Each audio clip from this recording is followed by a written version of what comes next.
Hey, welcome to West of Loathing. So, for many years I played Kingdom of Loathing, and then I found out they had a PC game called West of Loathing, so absolutely had to try it out. So that's what we're going to do today. I've had this for longer than I care to admit, but the humor in these games is usually pretty awesome.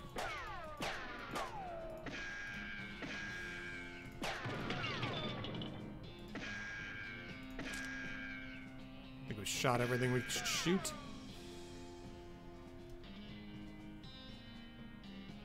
So let's start a new game. Wanted for protagonizing. Dan Bowie. Reward 667 meat.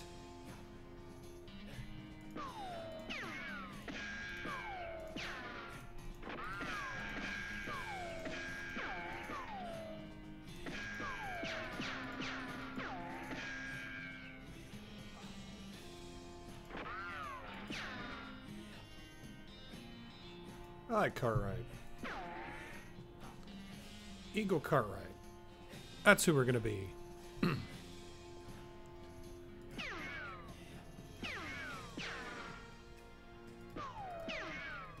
Can't change our character, but what are we gonna change with a stick figure? I mean, really, it's kind of all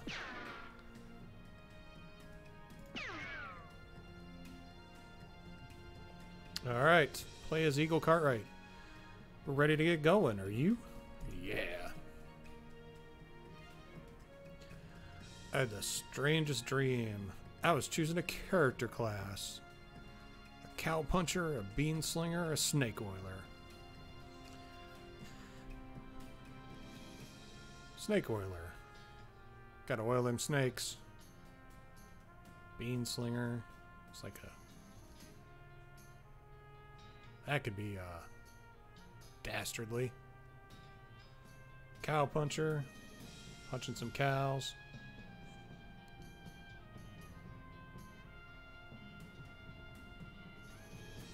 Should we be a cow puncher? Hey, Zeus, how's it going? Let's be a cow puncher. Cow punchers solve their problems with their fists, whether it's shaking them at a disagreeable feller in a disreputable saloon, or using them to punch a slightly more disagreeable feller in a slightly less reputable saloon. You've heard that cow punchers are in demand out west, since the cows came home, which stands to reason. The cows aren't going to punch themselves, after all. I want to be a cowboy.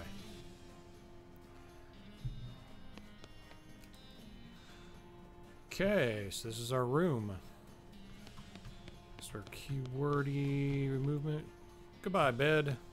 Time to head west to chase my real dreams. This weird poster appeared here one night. Read the spine of one of your books. Percy Swift and the Secret of the Cursed Shift. Rufus liked this one as much as I did. Gil, Bobsy, and the Trouble at Vampire Jungle. Mom gave me this a few years ago. Let's comb our hair. Hey, we got an experience point for combing our hair. That is awesome. Hey Russell, how you doing? Caw. I'm gonna miss you, buddy. Feed him a cricket. Grab a cricket from your cricket bag and feed it to Russell. He coos appreciatively and nuzzles your hand. Bye, Russell. Oh, wait, what's our other option? Maybe it's time for you to leave too. You open your bedroom window, not pictured, and unlatch the door to Russell's cage. He winks at you, caws one last time, and then flies to the west. It's time to hit the trail. Goodbye, phonograph. Pull the needle away from the cylinder and stow the handle away. That's the way we do things here. My living room. I'm going to leave all this? What a mess. Nothing on the hat rack today. This hearth really puts the hearth and home. You're gonna miss Mom's cooking. It's Mom's pie safe. Keeps all her pies safe. You'll miss meals with your family. my little brother's room. I'll miss him so. Pick up one of your brother's weird books and flip through it. I'm not even going to try. Oh boy. I got a puzzle cube. Yeah, it's on Steam. I think it's like $8 now. So tidy. Our little brother's weird. Hey, we got a backpack. Puzzle cube. Where we go now? Oh, outline of a door. My family's farm. Your mom smiles warmly as you approach. Leaving now, Mom. We're gonna miss you, kiddo. And before you leave, I got you a present. A present? Yep, it's that book you always wanted for Crimbo. I know it's early, but... one about desert survival? That's the one. You got an item. Desert, eating and drinking. Please be careful out there and write us a letter when you can. I will, Mom. See ya. No time to screw around in the woods. Time to head west.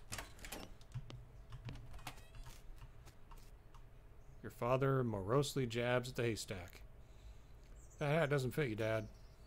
I'll grow into it. It's time for me to leave. His lip quivers a little. Listen, I want you to have this. It's your grandmother's brass knuckles.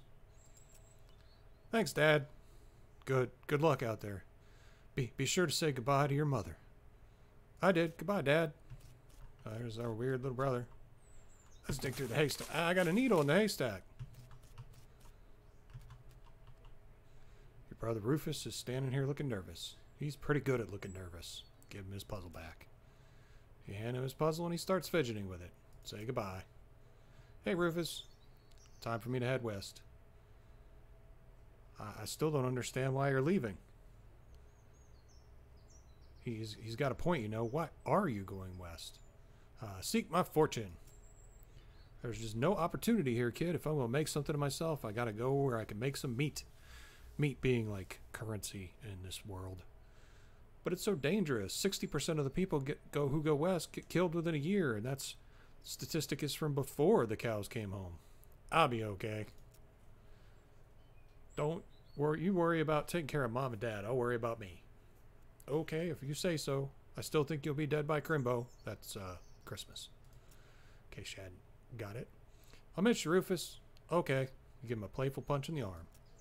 I probably broke his arm. Poor little guy. Go west, young man?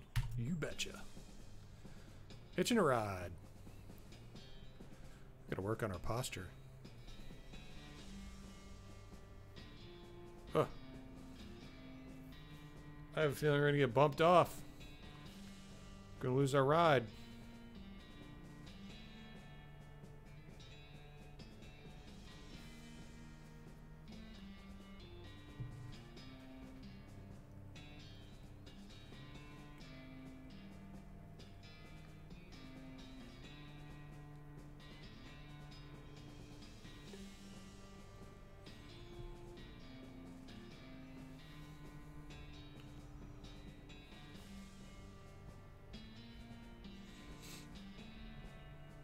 $200 miles later. I guess that would be west. Even a half a mile would be... Whoa! Getting dizzy. Dirt water, 300 miles. Ugh. All I got was this root thing. Well, the bad news is you fell off the cart and got knocked out for a couple hours, and now you got no ride, no meat, no prospects. Good news that you're in a town rather than a gulch somewhere. Not much of a town, though. Get up and dust yourself off. Town of Boring Springs. I'm getting that turnip. Yep. 300 miles is too far to go on foot. You need a horse. Ow! Ow! Hey, I'm moseying here. Oh, yuck. Ugh. Sherf. Alright, let's go all the way down. Wait a minute. You approach a weird Cactus Man hybrid. He smiles at you. Howdy, Cactus Man. Howdy yourself. Name's Bill. Cactus Bill. What happened to you, Bill? Well, to be honest, partner, I drank too much cactus beer and turned me into the cactus. Doc Alice warned me this has happened, but I didn't listen. And that's why they call you Cactus Bill? Nah, it's just a coincidence. Does it hurt? Does what hurt? You know, being a cactus. Oh, no, it's actually kind of nice. The natural fermentation process inside the cactus part of me keep me pretty drunk most of the time. I guess it's mighty boring. Yeah, I bet. It wouldn't be so bad if I had something to read. You don't happen to have a newspaper or anything, do you? No, sorry. Well, if you happen to find one, keep me in mind. Will do, Bill. Topeka. Oh, man, we came from Topeka. Nope, we're not allowed in Topeka anymore, remember? Some loose dirt. I think we need a way to get the loose dirt. Get lost. Crap. Step right up. Braid's a name and trade's a game. You seriously doubt his name is Braid? Howdy, Braid. What are you trading? Well, sir, today I'm trading locks for soap and a stick of dynamite for a needle. And to the cunning Skinner who brings me 3 rattlesnake hides, well, to that adventurous soul, I will trade a fine silver pocket watch. Ooh.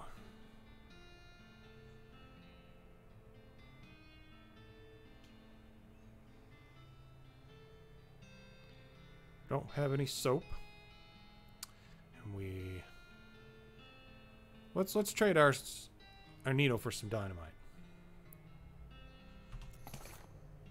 Braid, which is so not a name, takes your needle and hands you a stick of dynamite. Be careful with this now. You got item dynamite. Dynamite. No trades right now. Let's go see the sheriff. Boring Springs Sheriff Office. Dirty mug. Howdy, stranger. Welcome to Boring Springs. I'm the sheriff in this part. The what? The sheriff, okay? Blasted sign painters. Say, you wouldn't happen to be looking for work, would you? As a matter of fact, I am. Great, because I happen to have some. There's a gang of hoodlums around here that call themselves the Fricker Gang. Last time I arrested one of them, they busted him out and took out my cell door with them. It ain't, well, it ain't much good now without the door, is it? And I need somebody tough, smart, and or slick to go fetch it back for me. Alright, I'll give it a shot. Hey, I got a pistol. Funny you should say that, because I'm sending the deputy along with you to keep you out of trouble. Ha! The pistol is the deputy. You deputized the gun? You're new in town. Maybe you ain't noticed, but there ain't much to do here except drink. Here, let me write down where the Fricker Gang's hideout is for you. Got it. I'll be back with the door. Ooh. Bimmy Fricker. For face thieving. 420 meat. Help wanted poster artist, supplying person. Bird theft. Naked Mike Bernstein. Ooh, boy. Let's go to the bar. Just walk into the saloon. The crazy-eyed guy sitting to the left door shrieks and waves at you to get your attention. Hey, where's your hat? Dagnabbit. Well, you can't drink in here without a hat. Tain't proper. He points to the take a hat, leave a hat box next to the door.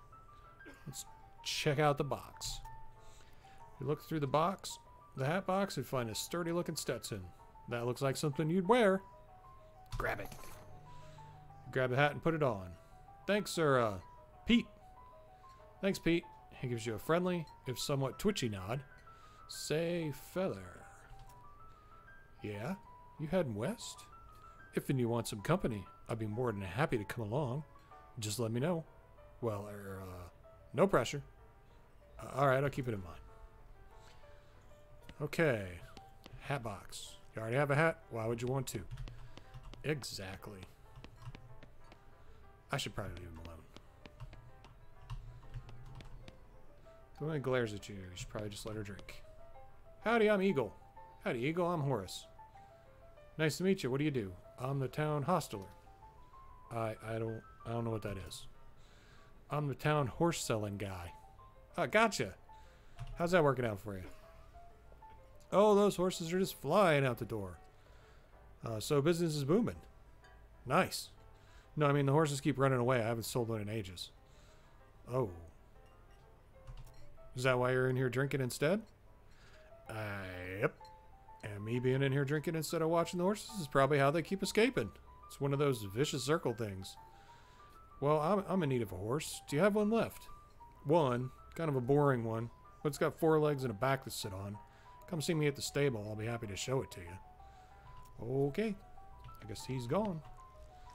You walk up to the bar and wait patiently for the bartender to notice you. While you're waiting, you see a sign taped to the back wall reading, "Reward for lost mugs, 25 meat each." Howdy, cowboy. Howdy, barkeep. Name's Eagle. What brings you to our little backwater? I'm going to ask him about some work. Oh, just the usual. I came out west to make my fortune. Not having much luck so far, though. Any work around these parts? Unfortunately, Boring Springs already has more people in it than jobs. It's more of an errand town, if you catch my meaning. If you're looking for a real job, I'll recommend talking to the railroad people up by Dirtwater. Ask about some errands. Yeah, this Forsaken Burg is always falling apart one way or another. The hostler's always needing help since he hurt his leg, and that no-accountant sheriff could certainly stand to have somebody doing his job for him. Anything else?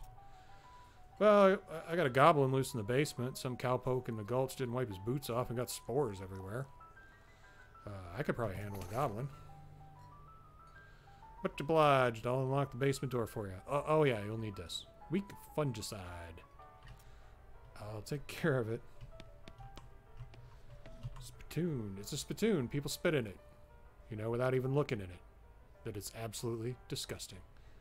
Well, you know, we gotta look.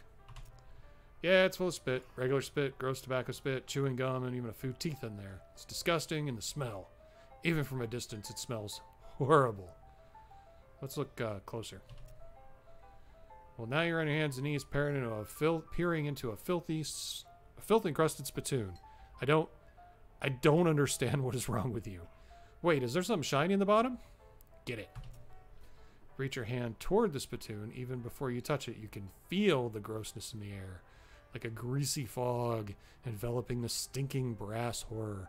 It smells like the vomit trough at a mesquite barbecue eating contest. You hesitate. Never surrender. You plunge your hand in the awful soup. It makes it sound like glop. Your skin is burning. Your eyes start to water.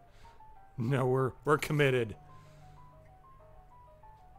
Your fingers make contact with something. You pull your hands out of the devil's tureen slowly, not daring to risk splashing the contents all over yourself. You appear to have gotten some kind of ring. Probably some kind of disease as well. Congratulations? You got item. Nasty ring. Hooray! These two are playing poker, at least trying to. They keep looking back and forth from their hands to the how to play poker card that came with their deck, biting their lips and concentrating really hard. Good luck, you two. There's my buddy Pete.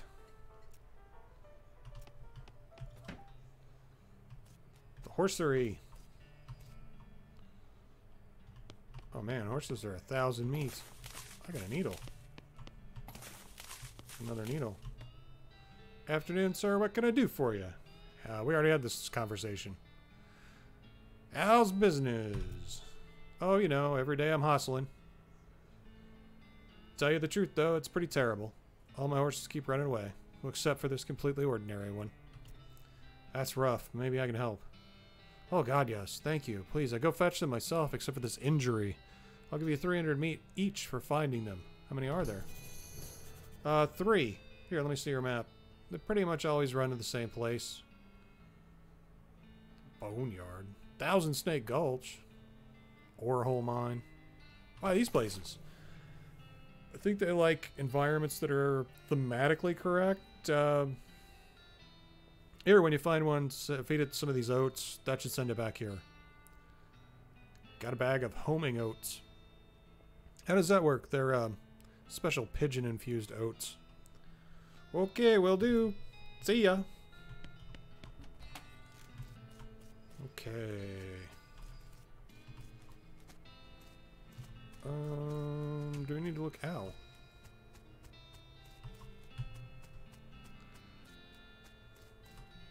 You get some more dynamite.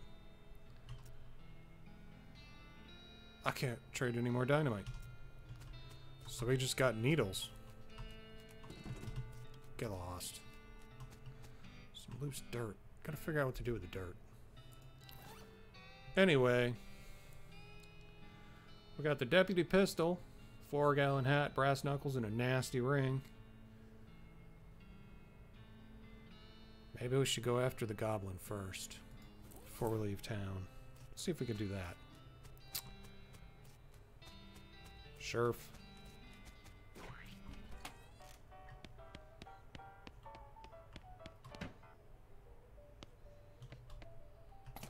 Hey, Paul's newspapers.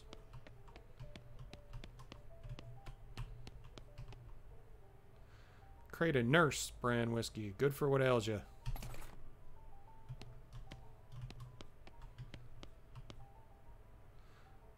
Goblin shouts, Briark! Attack the goblin. We'll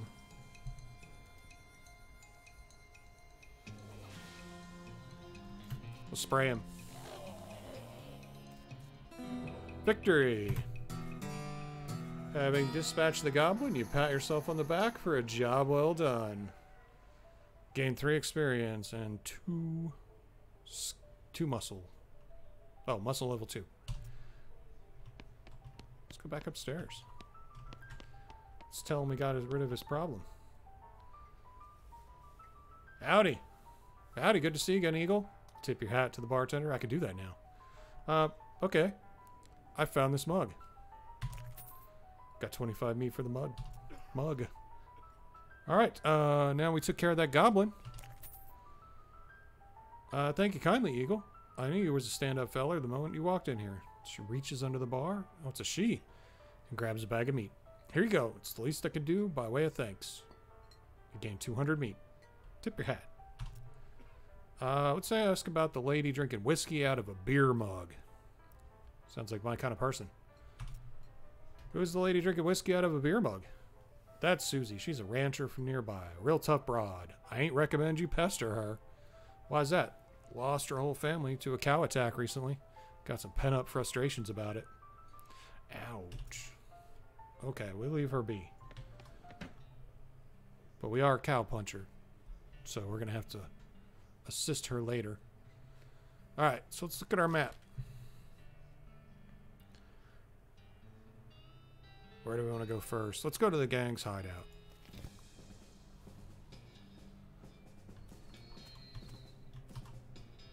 Thud Fricker, the Fricker gang's intrepid lookout, appears to be taking a nap. We can wake him up, we could shoot him, or we could ignore him. Well, by golly, I'm not letting him get the jump on me, so I'm going to shoot him. That doesn't seem very sportsmanlike. You sure you want to do that? Sure, why not? Really? You're just going to gun down a hapless sleeping man in cold blood? Cold is the only blood I have. Shoot him. He's just a kid. Everybody dies. I got a perk. Ruthless.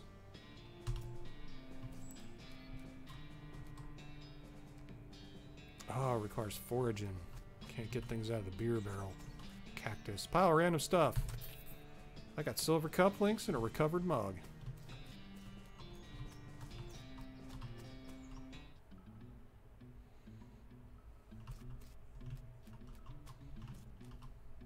One of the Fricker boys is dozing in a bathtub. Psst, can you pass the soap? Got a bar of soap? Cool.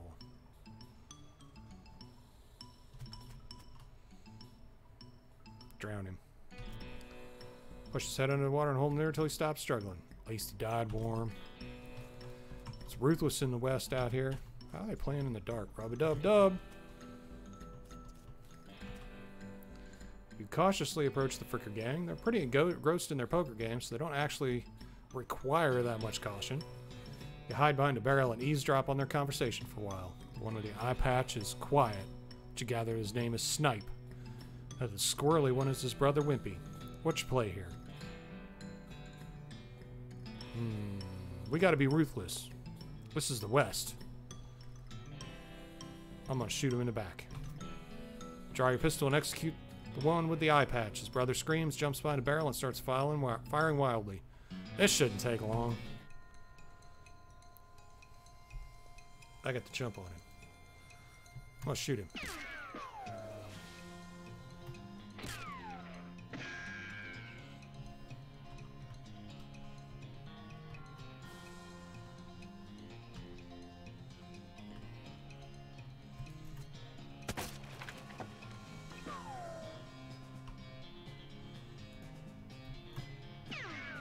Ah, I shot him. He is shooting wildly, isn't he? It's a tutorial kind of wildly, I'll tell you that. Need to work on that accuracy. Victory. Yeehaw! Skill up grit level 2. Leaders of the Fricker gang are dead by your hand. The sheriff will be proud of you, though you're not sure your mother would feel. Time to recover the sheriff's door. Mug! Get that mug. Bunch of stuff. Door. Play this like Skyrim and steal everything.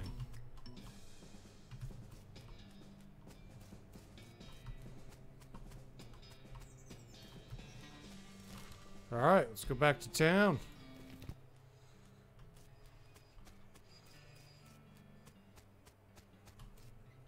See the sheriff first.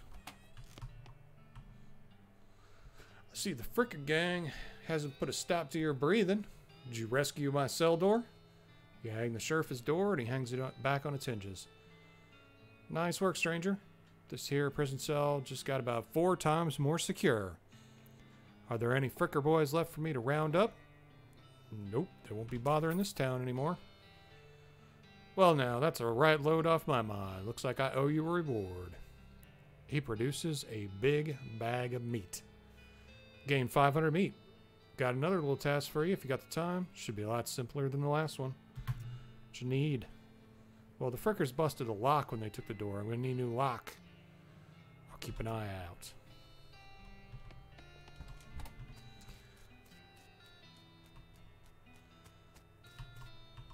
Hey buddy, I got a newspaper for you.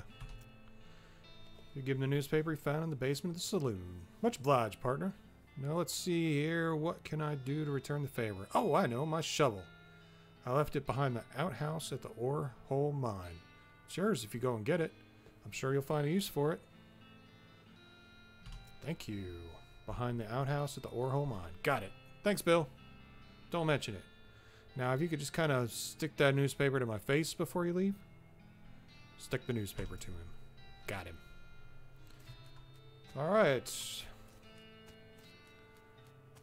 Let's go to the tab bar. Tip your hat to the bartender. Here's some mugs. 50 meat.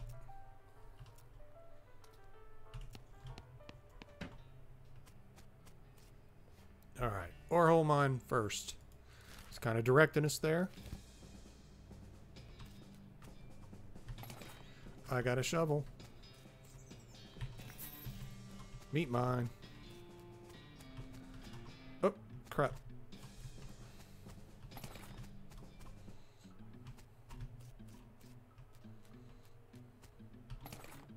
Unrefined meat nugget. Cool.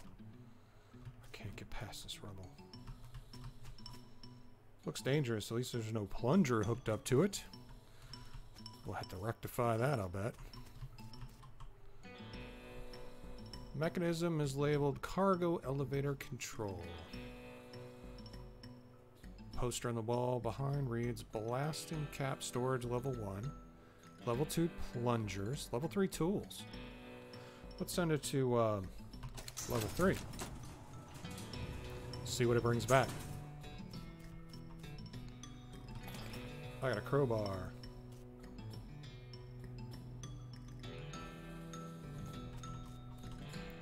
Let's send it to level 2.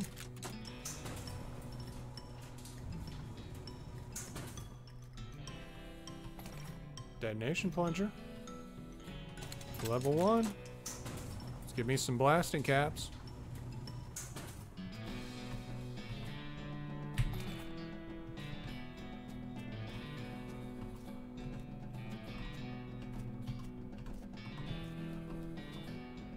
Hook the plunger up.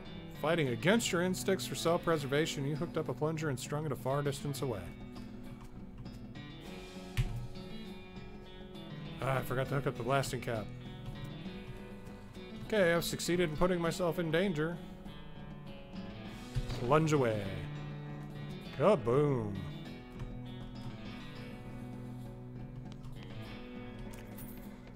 Oh.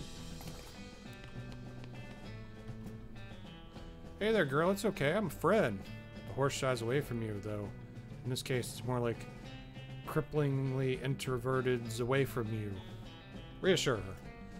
Oh, come on. Don't be like that. Look, I brought you some oats. They're not poison or anything. In retrospect, I guess that wasn't a comforting thing to say. I'll pat her on the nose. As you reach out to pat her nose, the horse ducks and steps further back into the shadows. Oh, come on. Feed her the oats. Take a handful of oats out of the bag and hold them out to the horse. Here you go, yum yum. She sidles away from you warily and makes a surprisingly good attempt at hiding in her own shadow. Come on, please. Eat the oats yourself. This is going to be bad, I bet.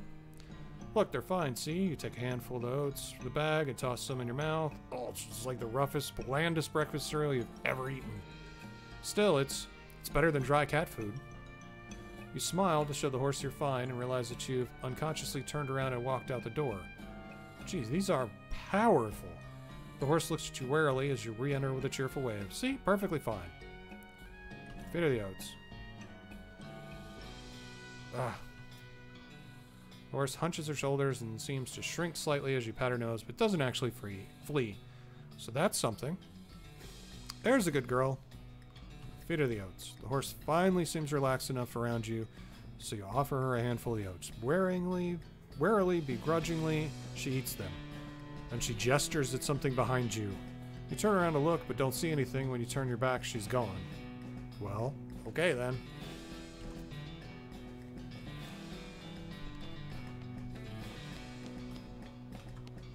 Let's make sure we didn't miss anything.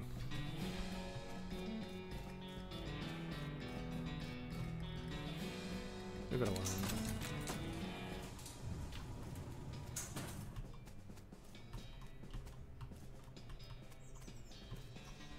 This definitely does not bear closer scrutiny.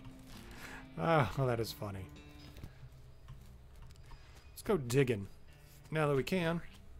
Ooh, I can shovel it. Cool.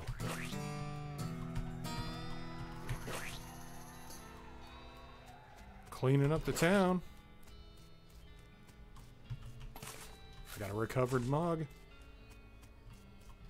Where's the doctor? I kind of thought the lock would be there.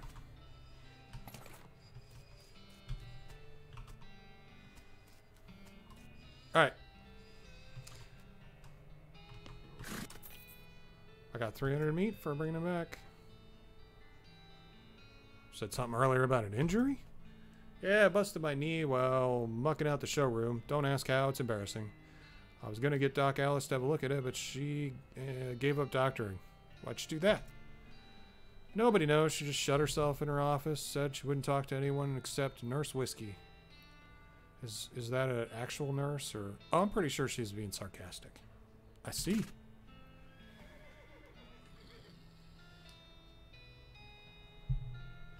We happen to have some Nurse Whiskey.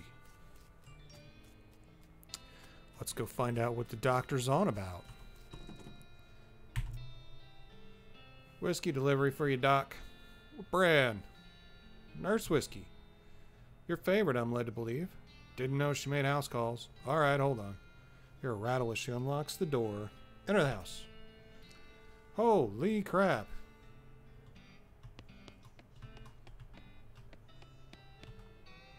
Doc Alice looks to be in about her 50s. Her hair is graying and her face is lined, but her eyes are still clear and sharp, if bloodshot. She holds out her hand. Whiskey, stat. Give it to her. She cracks open the whiskey and fills a small flask she takes out of her pocket. Then she puts the flask back in her pocket and starts chugging out of the bottle. Geez, Doc, that doesn't seem healthy. Who's the doctor here, me or you? Okay, point taken. Doc, can I take a look at your books? Sure, if you want to. Not that they're going to do you much good in this doomed, godforsaken hellhole. You should try being less cheerful, Doc. Check out the books. Survey the books on Elish's shelf to all medical textbooks except for a few. Leaf through Legends of Curly's Meat. Leaf through Life and Works of Fred Ferguson. Leaf through the Goblinoid Tongues, a primer. I think languages are important, so if it only lets us do one, let's get the Goblin Tongue one. Oh, we can do them all.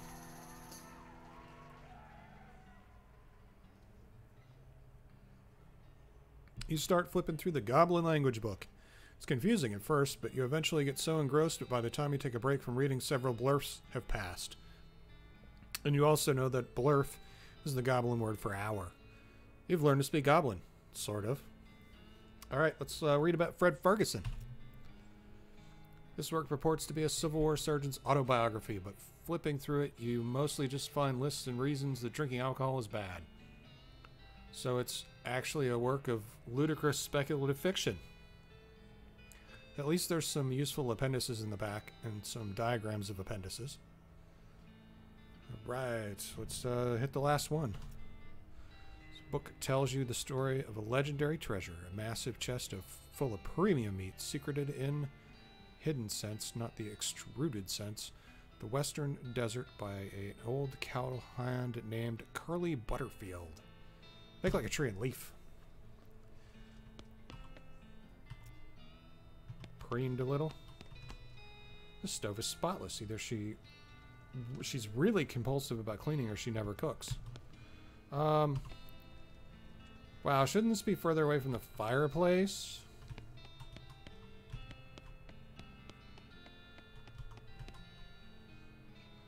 Alright. Doc Alice continues to pour whiskey down her neck, occasionally stopping to breathe. Is everything alright? That depends on how fast I can get this whiskey into my bloodstream compared to how fast my liver filters it out. And I can't talk and drink at the same time, so... She glares at you meaningfully. So, what's up? I mean, what's the matter, Doc? What's the matter? The whole world's gone to hell in a horse cart. And you ask what's the matter? Bandits, cow demons, dead men walking. And why don't you go ahead and pick one? And I'll drink to that. Dead men walking? You haven't seen it? Corpses and skeletons staggering around like puppets with half their strings cut, looking to take a bite out of the living. No. Well, just count your lucky stars and stay out of the town cemetery then. I kind of got to go there. But we're not going to go there next. We're going to go to 1000 Snake Gulch. Nothing better than thousands of snakes. One of these rocks is really shiny. I got a shiny rock. Ow. Ow. Snake looks sleepy, but not that sleepy. I gotta do something.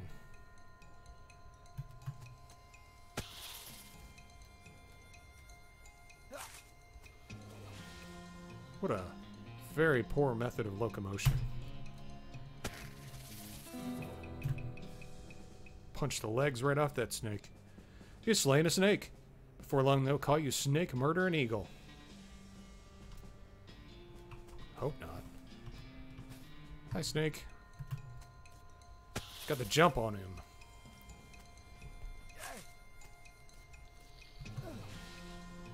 He poisoned me. Made short work of that long snake. This snake looks really angry. You're going to need every trick in the book to beat this one. I'm good at tricks. Oh, he's quick. Oh, he poisoned me again.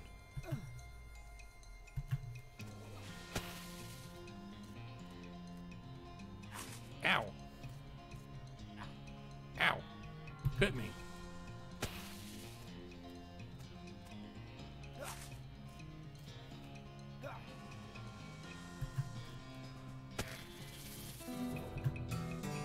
Nice work. If the whole cowboy thing doesn't work out, you can always get a job as a snake exterminator. That I could. Ow, crap. This horse has gone snake crazy, or maybe he was some other kind of crazy before. Oh there, boy. Hey, fella, I'm a friend, okay? It's cool, alright? Don't be cool. Don't freak out on me. Okay, let's pat his nose. You carefully and gently pat the horse's nose. He twitches a bit. Okay, a lot. But seems to recognize that you aren't going to eat his eyes or suck out his soul or whatever madness is bouncing around in his skull of his. That's a good boy. Look him in the eyes. You calmly look the horse in the eyes. One of them is fixed in a glassy 1,000-yard stare, and the other is revolving madly in his socket like he's thinking of trying to escape in every direction simultaneously. He looks to be calming down a little now, and it's clear that you aren't actually made of spiders, though. Feed him oats. You hungry, boy? I got a little treat for you. Snurf. You feed the crazy horse some of the homing oats, and it gallops away with a whinny, or rather a whirr. Hopefully you said it home and not into the 12th dimension. Can we punch any more snakes around here? Ow. Dang it. Ow. I have to walk all the way back over there. Somehow I think I'm being duped. I want to check to make sure I don't miss anything, like... Yeah. Make your own damn guide to Boring Springs and its environs. Back to town.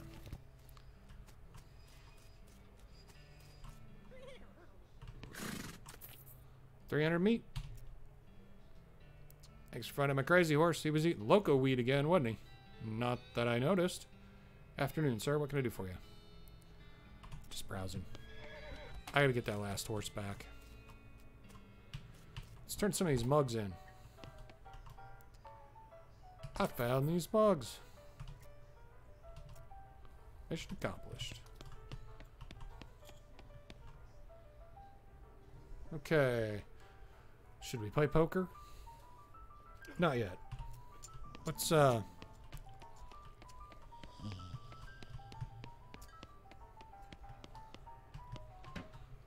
get that last horse back first.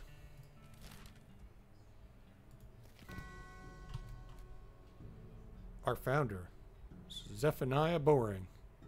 He was actually a really interesting guy. Dirty mug. Benjamin Crockett. He showed up way too early. Beauregard Skeleton. Captain 3rd Cavalry. Dig up the grave. Ooh, he's got a knife.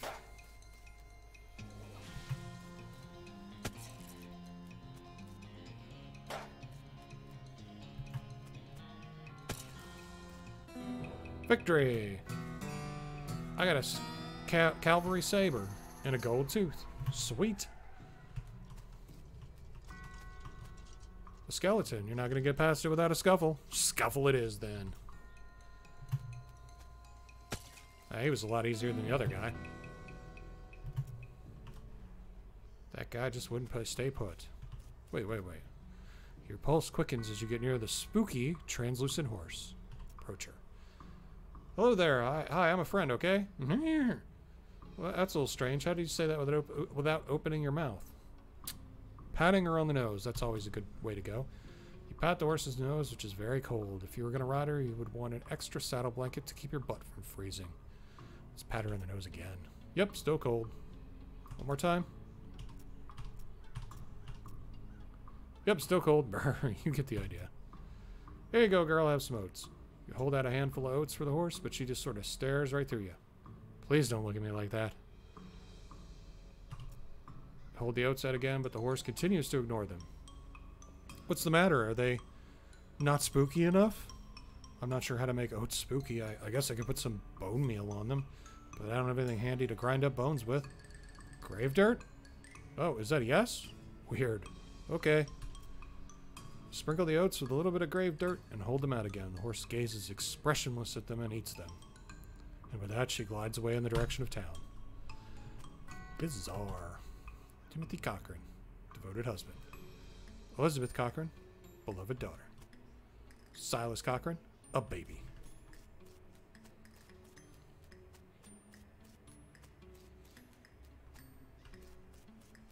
Well, let's see where we missed anything. Alright. Want to know a secret? My horse. Wait, what? He said something about a secret.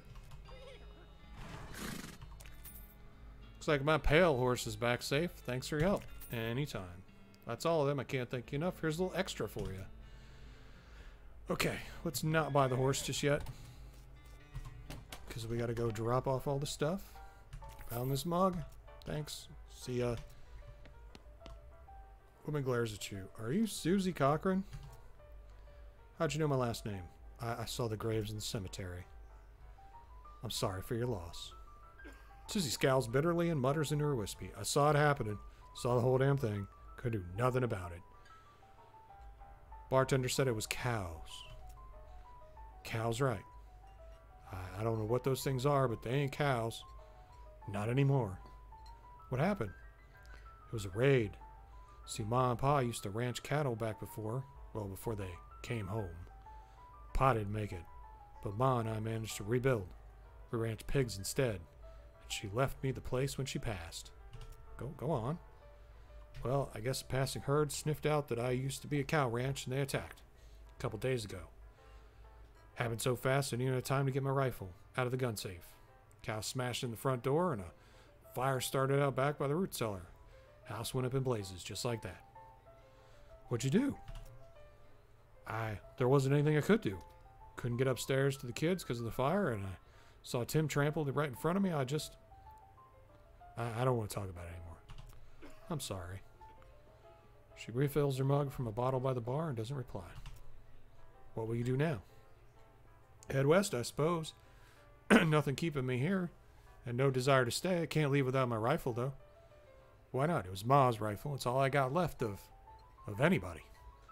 Where is it? Left it at the ranch like a damn fool. Listen, can I ask you a favor? I need someone to go get it for me. Yeah, I'll go get it. Alright. Good thing we didn't buy the horse yet. Let's go Cochran Ranch and take out some cows. Cochran Ranch. Oh, dang it. All the water in this trial has boiled away. Susie's ranch house has been burned to the ground.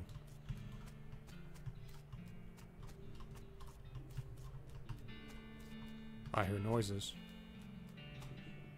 Something behind this door is making some pretty awful noises. The outhouse is the only thing still standing. This is the last thing we got.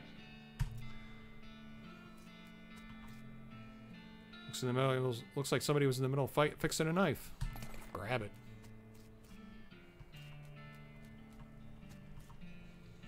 These pies were not safe.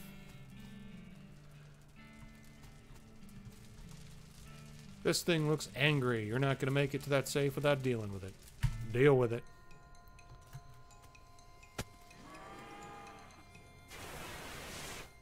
Ow.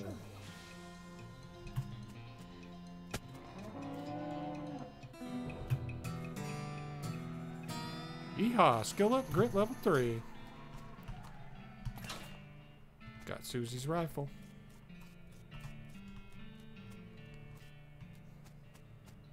Thought she said it was upstairs.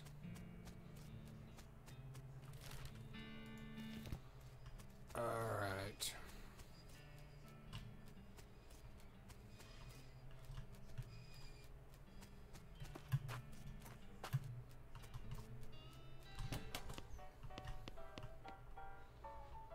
Find my rifle yet, stranger?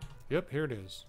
Susie's eyes well up with tears as you hand her the rifle, and she roughly scrubs her sleeve across the back, her sleeve across her face before any of them spill over. Thanks, stranger. I didn't catch your name. I'm Eagle. Thanks, Eagle. Can't rightly say what this means to me. She looks at the rifle for a long moment, then looks back up at you and sighs. Well, that's enough wallowing in misery. Time for me to hit the road. If you want me to tag along when you head west, just say the word. Sounds good, Susie. Tell you what. I'm going to go see the sheriff one last time. Managed to scare up a lock for my cell. I'm still looking for that lock. That's right. I don't have a lock. Oh, yes I do. Braid's trading soap for a lock. I got a lock.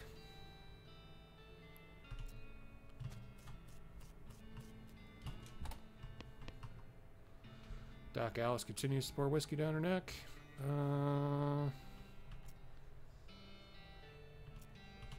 I already took care of him.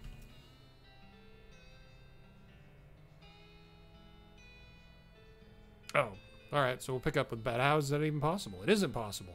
It goes against everything I know about medicine. Dead patients don't get back up. Patients? Oh, ouch. Doc Alice turns away, grimacing. Every doctor loses one now and again, but you never get used to it. But, well, it happens. But what doesn't happen is then coming back afterwards and looking for revenge. That must have been pretty rough. Rough? Buddy, I don't think you comprehend the situation. It's not just patients. It's neighbors, friends, husbands. Oh. Indeed. She turns away from you and focuses her attention back on the bottle. Can we do anything with this?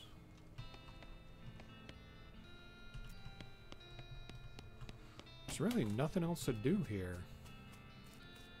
Let's go see the sheriff and give him his lock. Yep, got one right here. That'll do nicely. Sheriff puts the lock on the cell door and then accidentally drops the key and it clatters into the cell. Hellfire. Don't suppose you know how to pick a lock, stranger. You got a needle handy? See what I can do. I definitely picked the lock. Unlock your cell for you, Sheriff. The sheriff walks in the cell, picks up the key, looks around for a place to hide it, and eventually sticks it under his hat.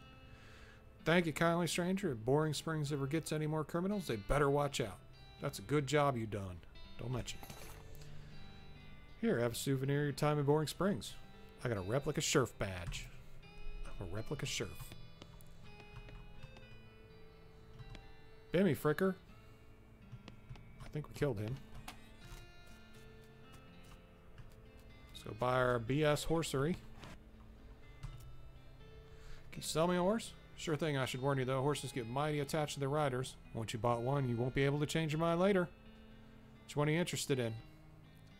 Basic model, the shifty looking dark one, the pale spooky one, one with the crazy eyes. I want the pale spooky one. Good choice. That's a good horse. If you like that sort of thing. What sort of thing? You know, spooky stuff. Spooky stuff? I don't want to get into particulars. Let's just say she sets a certain tone. Oh, mysterious. I'll take her. Thanks, here's the keys. Ride safe. Give her a name. We will call her Betty. Sure you want to name your horse Betty? Yes, I do. Betty the ghost horse. Alright, then Betty the horse has a nice ring to it. I got a southwest map. Southeast-west map. Come on, Betty. Let's get... Thanks for getting my rifle. Let me know when you're... Okay, we're leaving.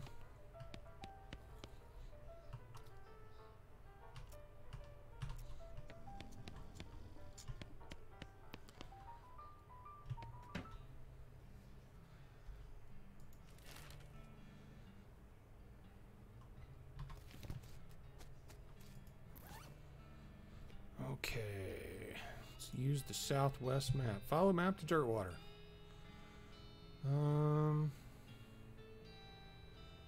I guess we don't need to use the key for the horse. Once you leave Burrowing Springs, you won't be able to come back. Any unfinished business you got forever will remain unfinished. Are you sure you're ready to leave? Yeah, I'm ready to leave. Alrighty then, you're properly horsed and ready to start your new life in the West. All you need is a partner.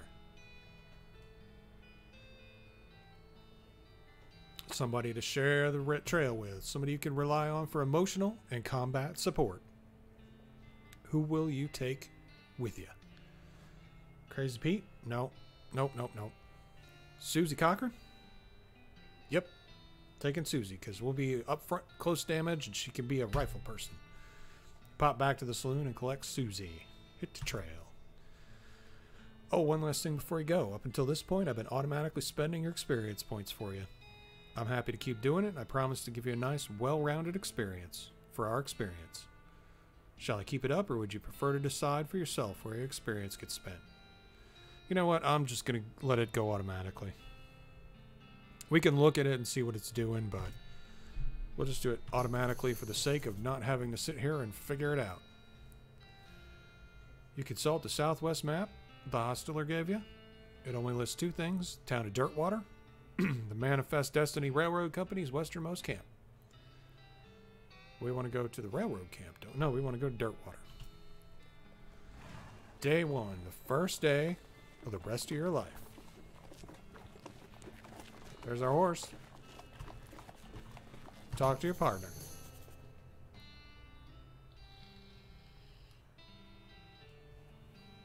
Hey there, Susie. I'd like to check up on some of the ranches in these parts and see how bad the cow attacks are getting. Alright, do you know some? Not in great detail, but I know roughly where a few are, or at least were. I guess we'll have to see. There's one not far from here. Discover new map location, Stearns Ranch. Am I forgetting about anything? Susie said you should see the bartender about renting that room at Dirtwater. Be nice to have a base of operations. Thanks for the reminder.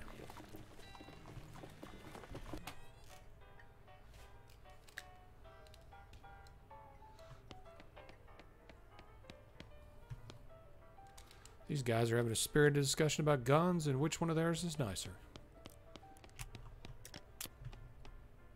How come they're allowed to drink without hats on? Probably because they're girls?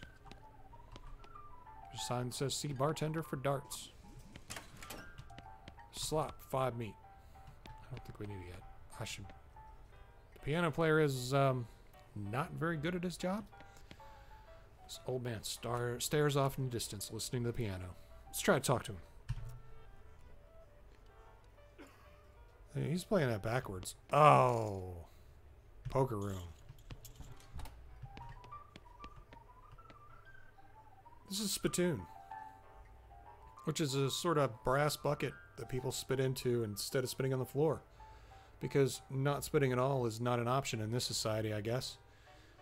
I say this despite knowing that you're pretty intimately familiar with spittoons already, sicko. Inspect it. Look, the Jewel Saloon is pretty nice as saloons go. Actual glass in the windows, more than 2 kinds of drinks, a poker room instead of a cockfighting pit. But this spittoon is still a spittoon. The rancid tobacco spit inside isn't fancy rancid tobacco spit. I'm going in. Ah, here we go again. Alright, fine. You're now hunkered down next to a brass filth bucket, which has probably never been cleaned or emptied because you're near the desert and the ambient humidity around here is pretty low. Low enough that the spit evaporates nearly as quickly as it accumulates. So that's good, right? No, that's bad. Because it's only the water part of the spit that evaporates. The brass bucket is half full of the rest of the spit. The toxins and filth that don't evaporate. Several years worth. Distilled and concentrated until it's a consistency of molasses. People aren't allowed to flick cigarette butts into the spittoon anymore because they bounce out. I'm committed. You're about to put your hand into a bucket of something the color and viscosity of maple syrup.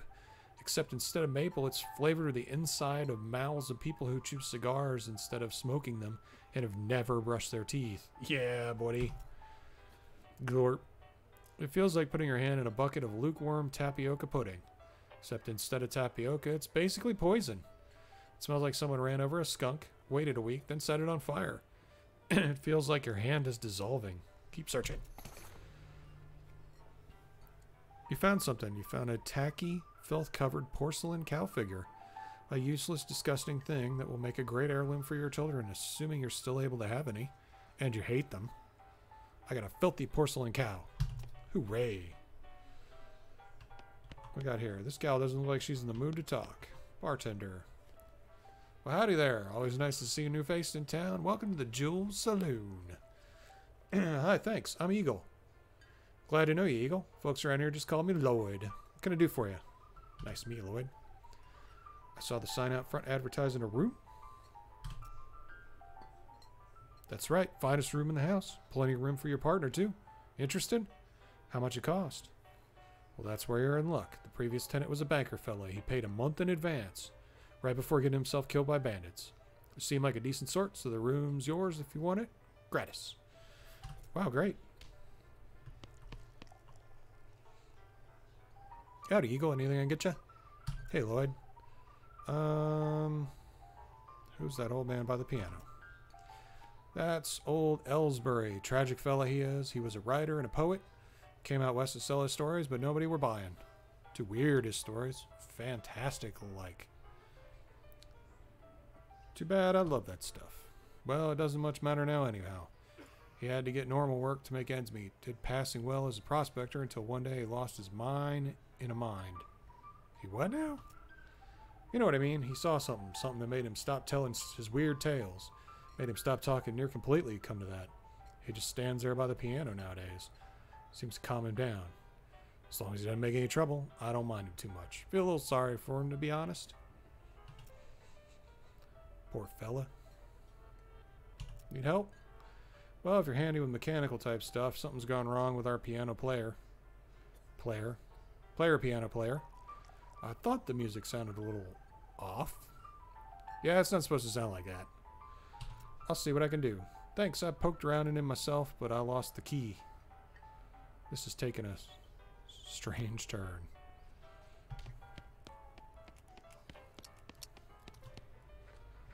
This piano player is not very good at his job. Lift up the planet piano player's coat to reveal the hatch on his back. Leads to his innards. It's locked. But it's not a very good lock. So we need a needle, so we gotta find some more haystacks. These guys must have fallen asleep during a brawl. They're engrossed in conversation. Leave them be. Dirtwater Mercantile. Alright. Lot available. Lot available. Lot available. Lot available. Lot available. Lot available. Not a lot available past this point. You saw the sign. There's nothing past here. Alright, that's a good way to mark the boundary. You look important. A vacant lot. A vacant lot. A vacant lot. A vacant lot. Howdy, you're the sheriff here? No, we currently don't have a sheriff. Need any help to find a new sheriff? Sure, if you're any good with a gun, there's always somebody in need of justice. Wanted posters are back there, cells are over yonder. She points behind her and off to the right, respectively. Take your leave. So we got a bunch of cells, but they're like up against the wall. This empty cell is all ghostly. Empty cell, empty cell. Wanted poster. No. Wait, you read it long? It's a wasted poster. Close enough.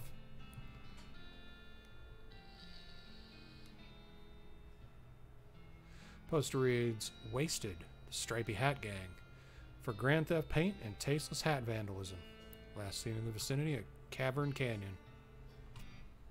Dirty, rotten paint thieves and low-down, no-fashion sense hat vandals? Despicable. Want to go after them? Sure. A wanted poster, or a wanted poster if accuracy is important. Read it. It says wanted. The House in the Desert Gang. For mortgage non-payment, squatting, and general public nuisance. Also for murdering 2 collection agents. Last seen at the House in the Desert. Wonder if the house is named after them or if they're named after the house. In any case, at least their location is unambiguous. Want to go after them? Heck yeah, I do. Oop, leave. Little girl's selling some flowers. I better buy some. One of those newfangled telegraph machines. Big cabinet of locked post office boxes. Eagle Cartwright. Any mail for me? Nope. Darn it. Thanks anyway. How can we expect to get mail if we don't sell any mails? Water's for horses only. Sundry provisions. Miscellaneous provender. Various groceries. Assorted comestibles. Ooh. Advanced cowpunching. Read this to learn a new cowpunching skill.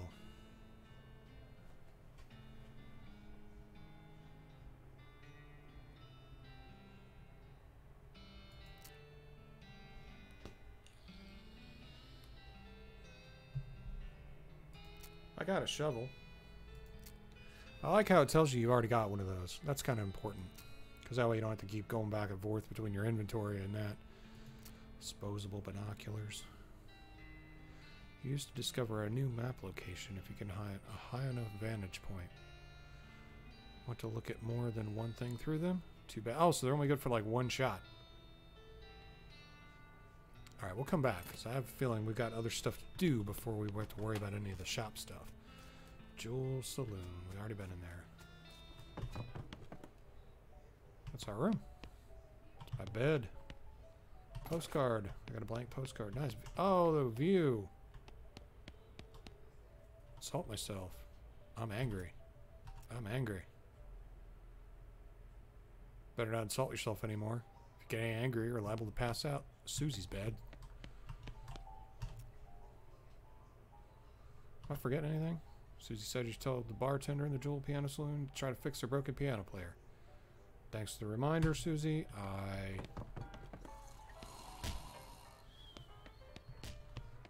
can't pick a lock just yet. Let's go in the kitchen. Hey, what are you doing in here? Employees only, bud. Oh, sorry, I was just, looking around. So you're the nosy type, huh? I prefer adventuresome. As it happens, there's something you do for me. I'm out of saltpeter, and we need someone to go pick up some more. Saltpeter? No, I used to make gunpowder. And other things. Look, who's the chef here? Me or you? Okay, where'd I find it? Your best bet's a military camp? Because it's used to make gunpowder. Shut up. The nearest one's in Fort Cowardice. They keep it in little green jars. Fort Cowardice. That guy's... This lady is too busy washing dishes to pay attention to you. Slop helper. Over here. It's also where he parks his beer. Stage.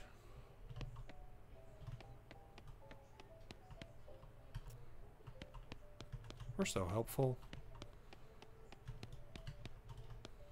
Apparently nothing else to do around here, so let us ring the cowbell. Hit it again. I'm gonna keep hitting it.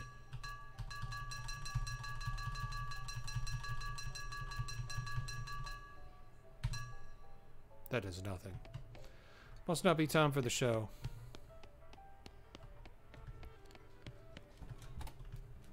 Alright. We got places to be and things to shoot.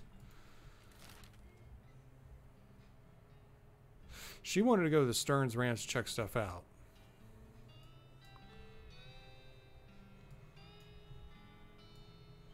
So let's do the desert house first.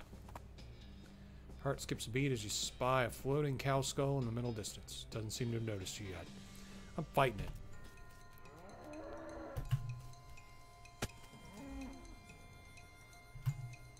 it. I'm a cow puncher. That's what I do. Punch the cows. You crush that cow skull to powder, but not before you extracted the useful bits of it.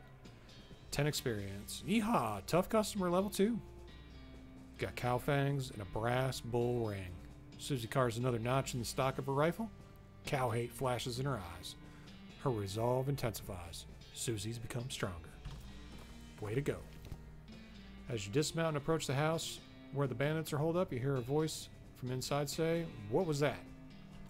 Uh-oh. Looks like you're gonna have to be sneaky if you want to avoid a full-on fracas. Sneaky is my middle name. Wait, really? Yeah, Sneaky is my middle name. Okay, if you say so. Ooh. We are sneaky.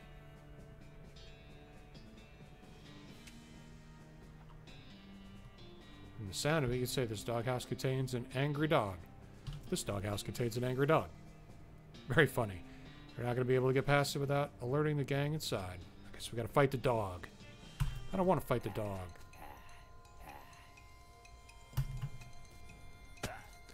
Doesn't look like a dog.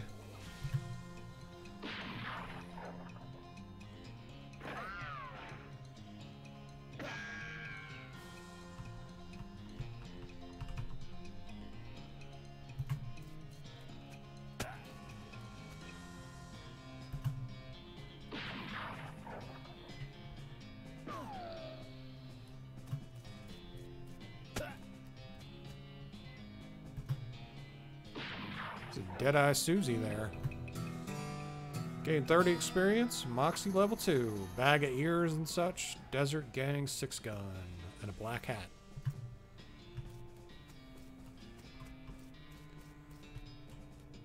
Okay, nothing over here.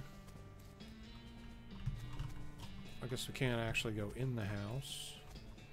Dog has wandered off in search of some better masters. Hey there, Betty. Let's go. Let's go to the Stearns Ranch. We need a needle. Notice a smoldering hole in the ground and recognize it as the habitat of the southeast western coal snake. They keep to themselves mostly, but they're also known to enjoy a good fight when one's thrust upon them. Thrust upon one.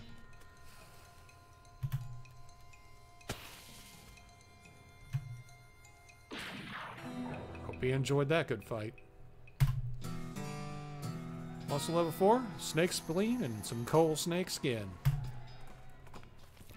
How good. That's what we've been waiting for. I got a needle. I got a needle.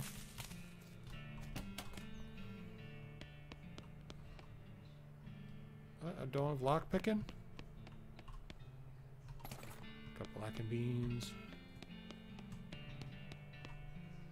Investigate. I got Mary Stearns' diary.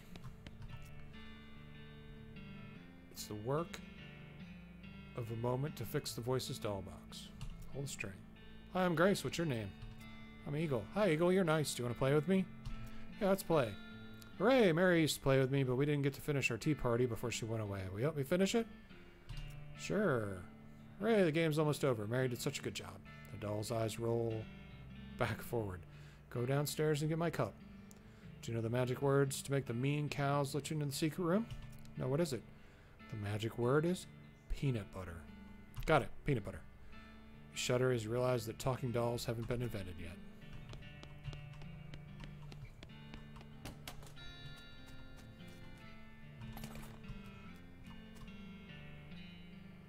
Between the smoke and the noise, you're guessing the contents of this outhouse are more dangerous than the average outhouse contents. Open the door. Oh.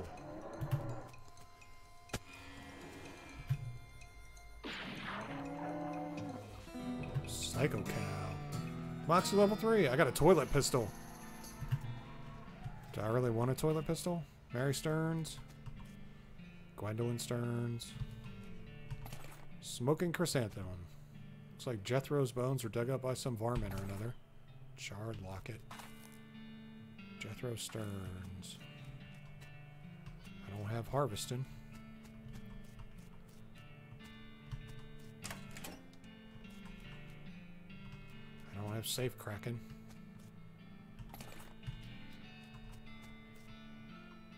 There's a weird cow-shaped stain on the wall. Whisper, peanut butter. Atop this sinister-looking altar sits a goblet, copper goblet filled with what appears to be blood. Do we take it or do we destroy it? Let's take it. I got a goblet of blood. I guess we could destroy it later. Let's go see our new friend. See what she's got to do for us. Talk to it. My tea. We can finish our tea party now. Sure, why not? Carefully pour the blood from the goblet into Grace's mouth. Aha. Grace leaps out of the toy box, laughing maniacally, and climbs the ranch house ruined chimney. She turns towards you. See you soon! She leaps to the ground between the houses and scampers off northwest. That's probably fine. That's normal behavior for a talking doll. That you just got blood goblet from an altar and poured it down her throat. Yeah, no, we're good. We didn't do anything wrong. Really, we didn't. Okay, I think we're good. Let's go. Now we can go fix the... Find a wrecked bank stagecoach with a strong box in it in the back. It's too heavy to carry, but too locked to open. I'll leave it be.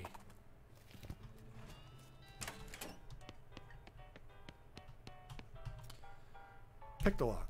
You pick the lock, you open the hatch, check out the machinery inside. There's obviously something wrong, given all the plinking and springing and clinking noises coming out of the gears and stuff. It looks pretty complicated. Ah, I see what's wrong. You recalibrate some springs and rearrange some gears, and the machinery inside starts operating smoothly. The music improves immediately. Nothing to it. I kind of liked it better before. Howdy, Eagle, anything good for you? Hey, Lloyd, I fixed the piano player for you. I thought so. He sounds much better. Thanks a heap. Eagle, I'd offer you a free room in exchange, but you already got one. Heh, no worries, Lloyd. See you later. We got places to be. We need to go to Fort Cowardice.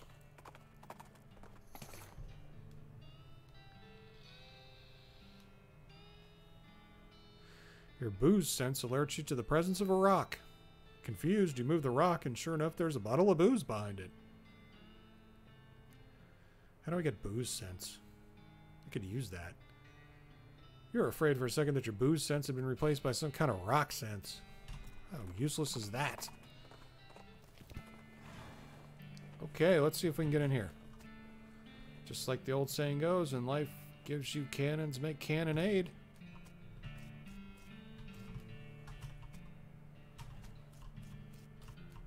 Fort Cowardice.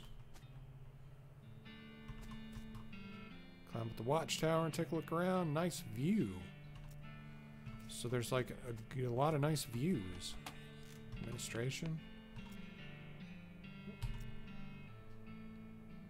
That is...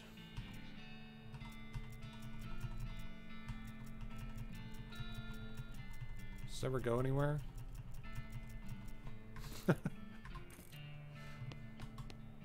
is once a reception desk, but now the most appropriate thing for it to receive would be a free trip to the dump.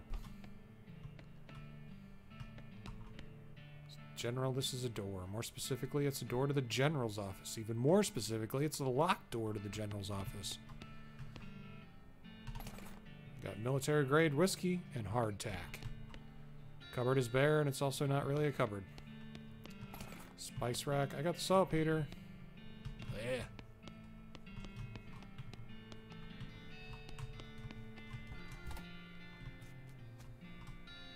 Hear the sounds of several goblins storing inside this tent. Go in, guns blazing.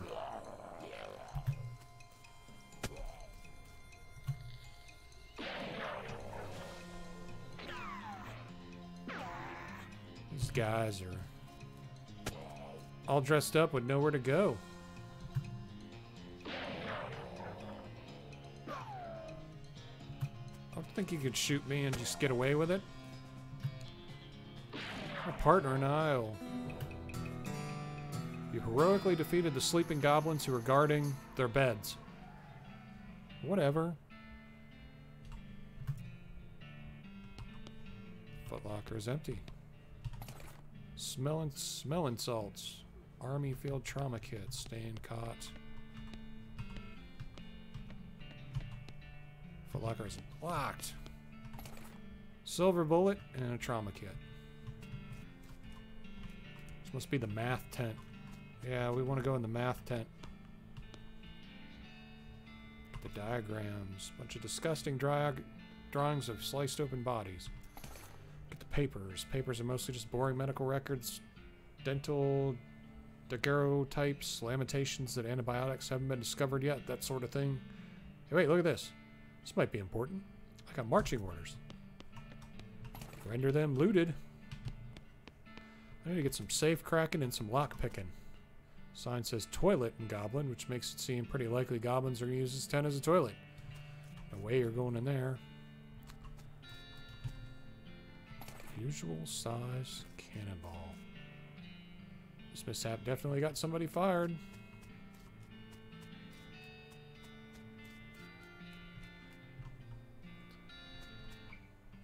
Okay, nothing else in here.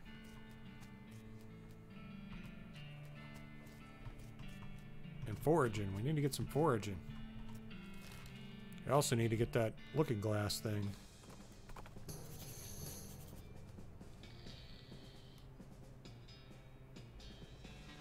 Spot a store on the horizon. Perhaps you could exchange meat for goods and services there.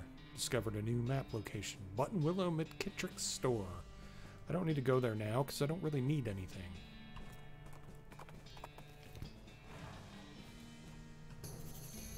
What's new, Susie? There's another ranch out this way. The Butterfield Ranch. Dairy farm, mainly. With a name like Butterfield, it ought to be. Alright, we can check it out. Susie said you should deal with this stripy hat gang over in the canyon. Thanks, Susie.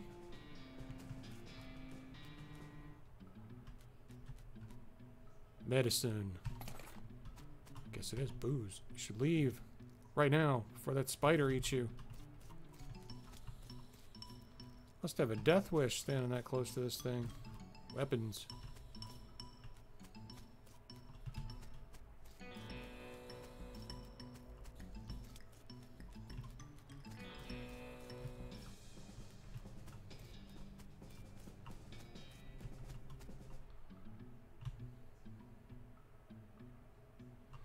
How am I sneaking with a lantern? Okay, you're really pushing your luck here. If you get any closer, they're definitely going to attack you. Alright then.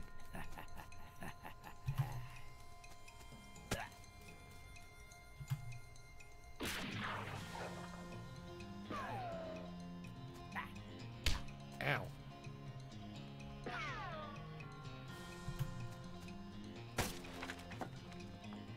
That's throwing down that barrel. You're down.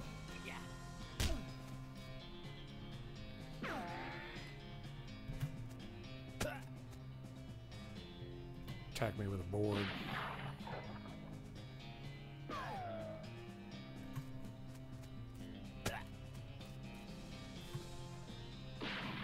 I guess she could throw down a barrel too. Tattooed tooth. Stripy hat. Danger kitchen. Danger bar. Danger zone. All these bottles are empty. Jaw harp.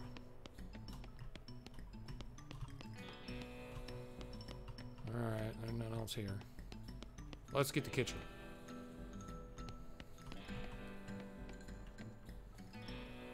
Poor chef is chained to the wall, his eyes widen as you approach. Hey, you're not one of them. You here to rescue me? Sure. Oh, thank goodness. Thrusts his hands in yours and shakes it vigorously. I'm Doug. Eagle. How you doing, Doug?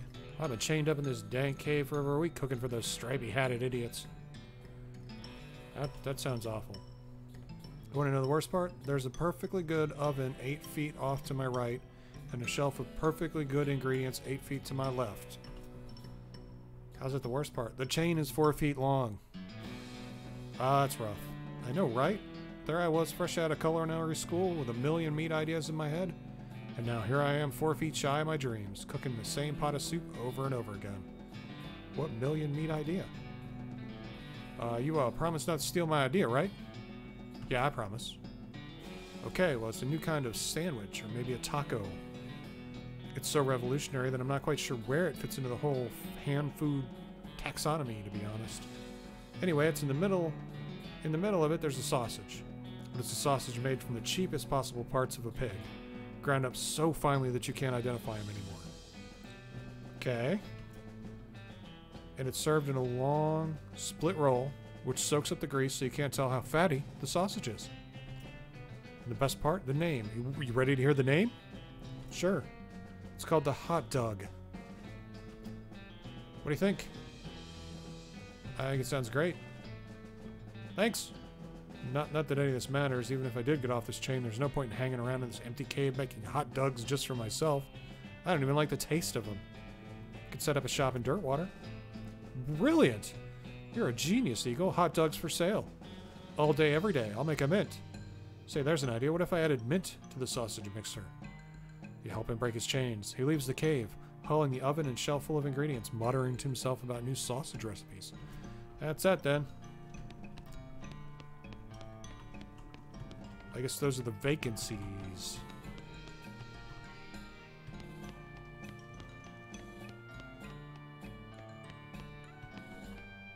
Can't get past this pile of junk without hurting yourself, and it's not worth hurting yourself. Nothing else over here. Can't do anything with the spider. Let's go, Betty. Let's go to the railroad camp.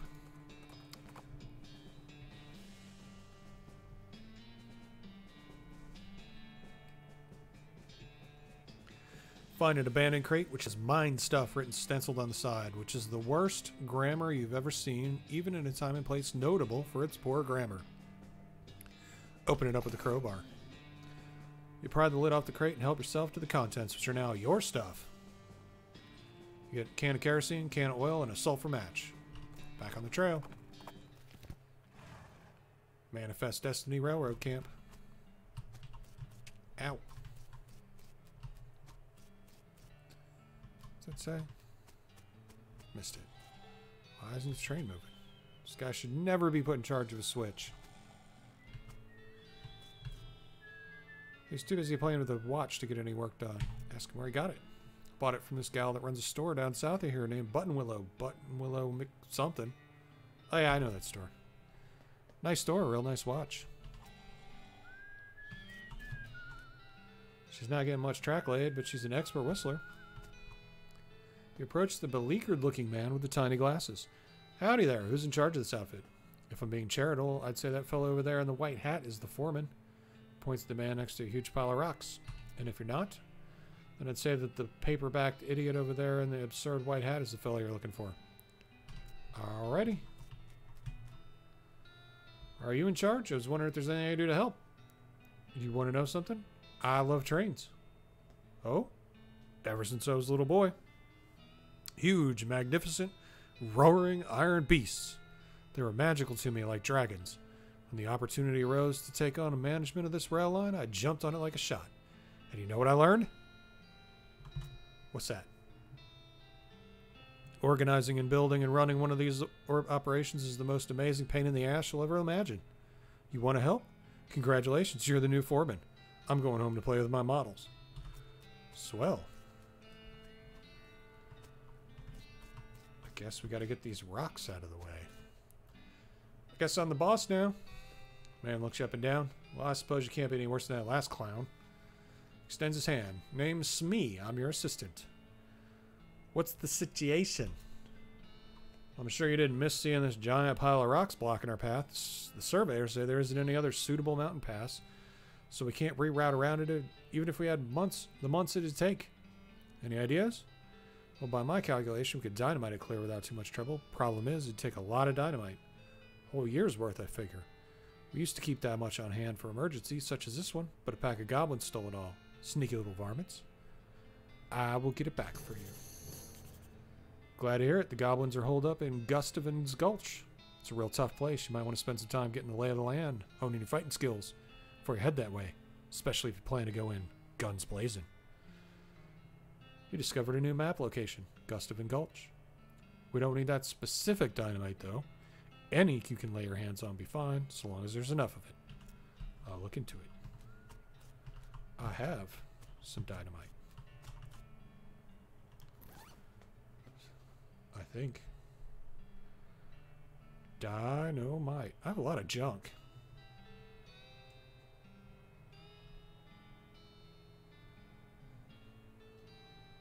Cat's eye candy. I got all kinds of stuff.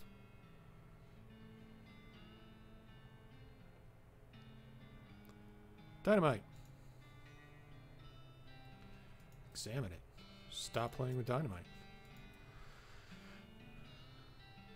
You examine the dynamite. It occurs to you that if you had, 52 of these, you could probably crate them up for the railroad company.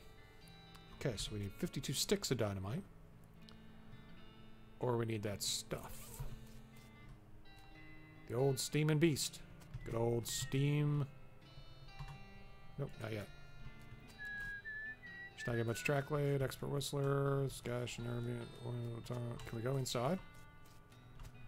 The old steaming bison. Yep, the old steel buffalo.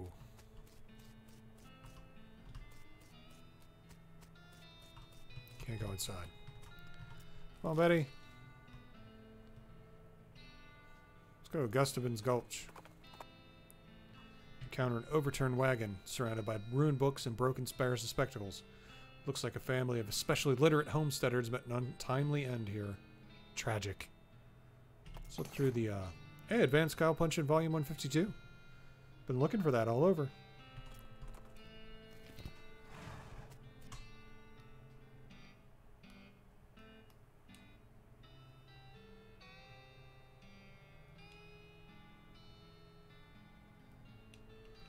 A fancily dressed goblin steps forward.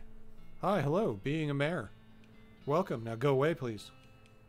The goblin seems friendly, but blocks your entrance into the gulch. I know goblin tongue, so I can talk to him. Can I not come in? Sorry, if only for goblin beings. Very private. I don't have intimidating too, so I gotta leave. I'm gonna attack him. Oh, there. Okay, we're gonna run.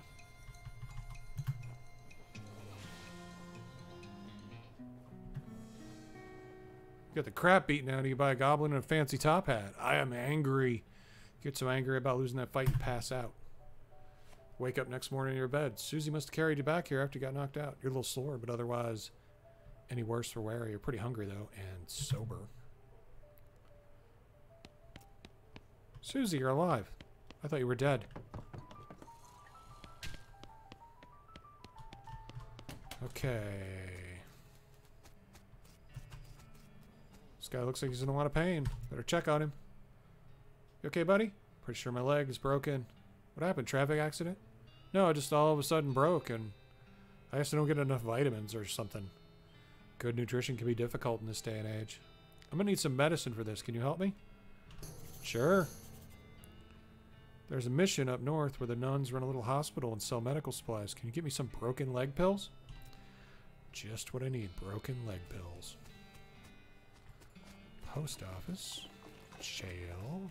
Hot dog. Howdy, Doug. Well, if it isn't my savior, good old Eagle, howdy yourself. The sign outside. I had to change the name. I tried to file a trademark.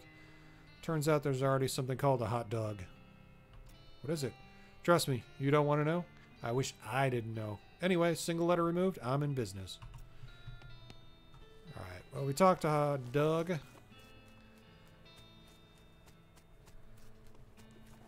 Let's go to the mission.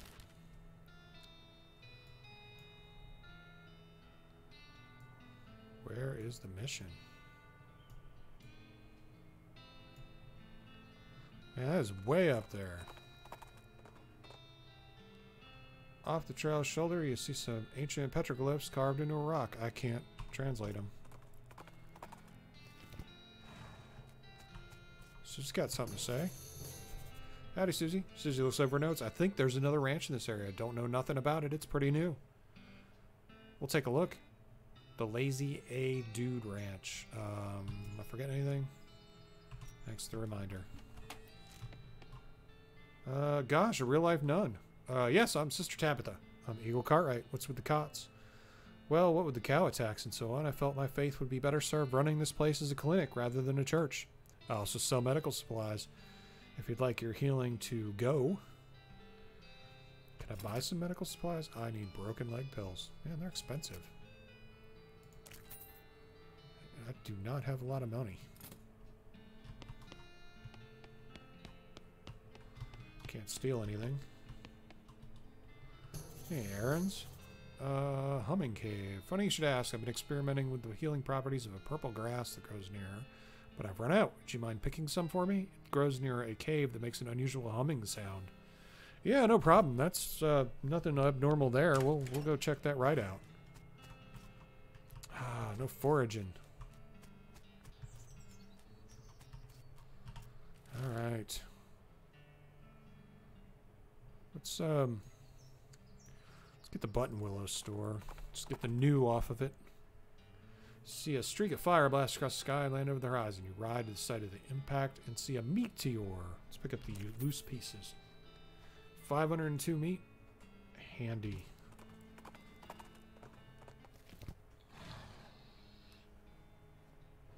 What is that?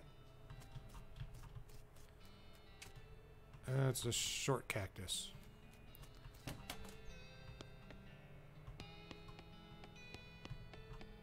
Pickles. Rubber pickles. Woman behind the counter stares at you with a huge grin on her face. She gestures at the goods she's got for sale. I'm gonna take a look.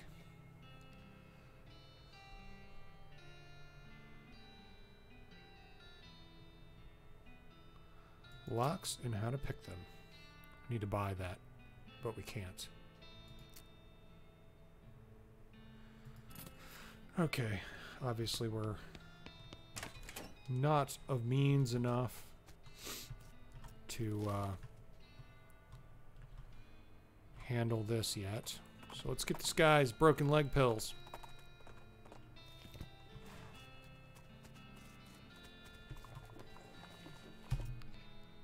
Oh, hello, we're able to get some broken leg pills. Without them, I'm just stuck sort of lying here in the street. Yep, here you go. Crit level 4. Ooh, thanks, man. I feel like a new man again. Or at least the same man with a new leg. It's good. Go drink some milk or something. He waves and skips happily away. That cost me money, dude. Don't give me no reward. Alright, what are we doing? We gotta check on the Butterfield Ranch. Destroy campsite.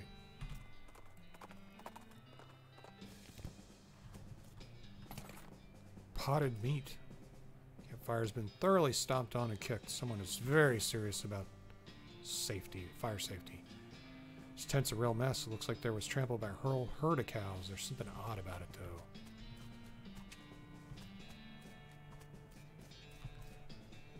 though. Ew, you think this must have used to be a person? What a mess. Cows did this to the guy? I reckon so, judging from these tracks, but, what's wrong? Something about these tracks just ain't right. They aren't spaced out right. They're uneven. Okay, what's that mean? I'd say it was either the cow that made these tracks was drunk, or it wasn't a cow that made them.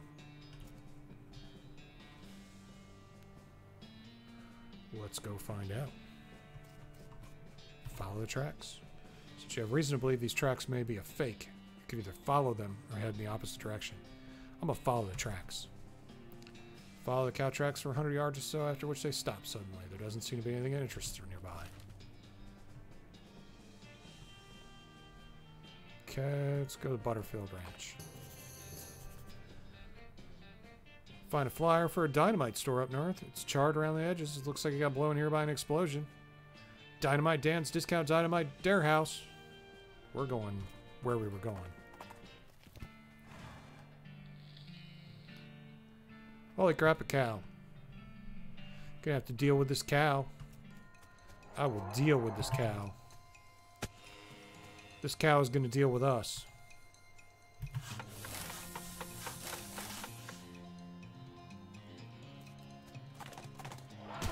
Okay, that did nothing.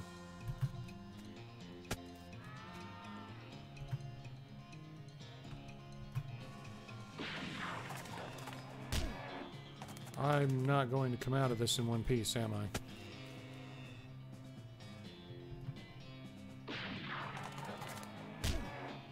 Okay, punching this cow is not really going very good for me.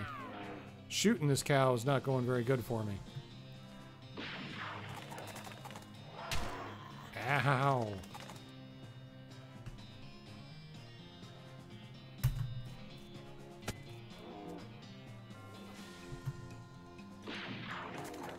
I might make it. I'm not gonna make it.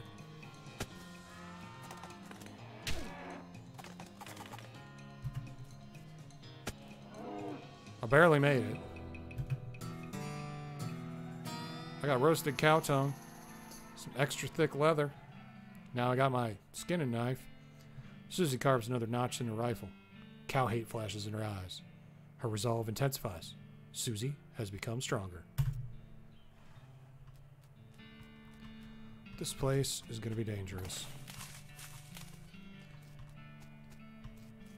I think we're in over our heads too much. That cow was a little too hard.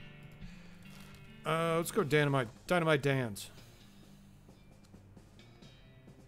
I can't go in because I have no lock picking. 5,000. If I can buy 19.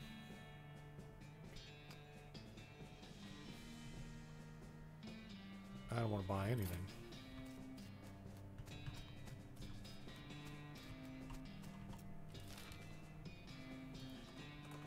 Can we try the tracks again?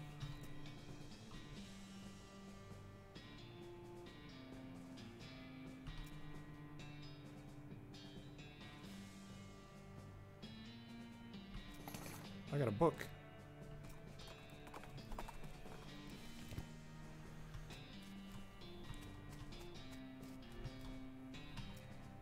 Let's go the opposite way.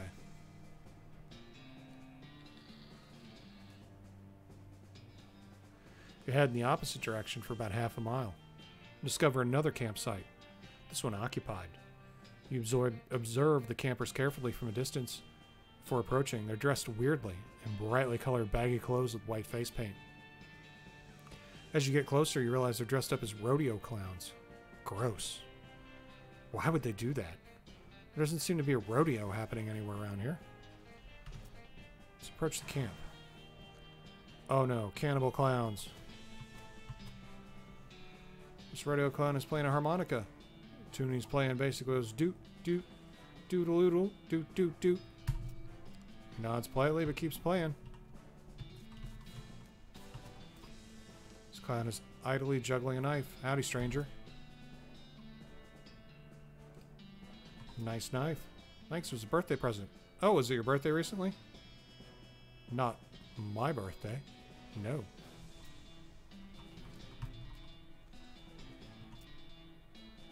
What are you guys doing out here? Camping. You can tell by the campfire. What I mean is, there's no rodeo or circus around here, so why are you guys in rodeo clown outfits? Well, our circus is up north. We're on break, so we decided to take in the sights. What circus? I didn't hear anything about a circus in the area. Oh, you wouldn't have. It's a little traveling show. You aren't missing anything. What's it called, though? It's called Barnaby Bob's Perfectly Normal Traveling Circus Sideshow. Perfectly normal? Why is it called that? Accuracy. How far north is it? Oh, it's pretty far. Too far for you to worry about. No, really. How far? Ah, it's up by Goblin's Gulch. Wow, that really is far north. Right, exactly. Too far. You walked all the way from there? Wait a minute, you guys walked all the way down here from the northwestern part of the territory for sightseeing on your break? We get really long breaks. We got a good unit. Look, I'm not stupid. Look, I may have literally fallen off a turnip truck recently, but that doesn't mean I'm stupid. What are you guys doing here, really? The harmonica player stops playing. The clown's eyes grow very cold. His friendly grin turns into a snarl. We're traveling tutors giving lessons in minding your own freaking business. Would you like a free sample? Bring it on, you pasty-faced goons.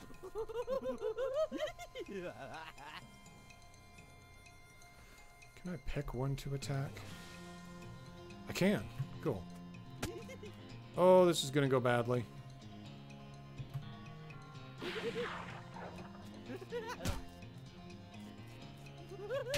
Ow. I should have taken the knife guy out first. I should have taken the gun guy out first. We're already committed to this guy.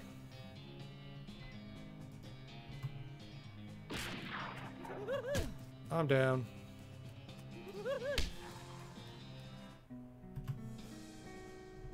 I'm angry. Now they moved on.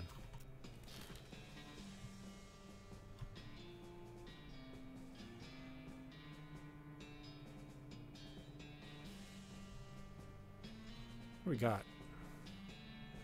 Let's go check out the Lazy A Dude Ranch.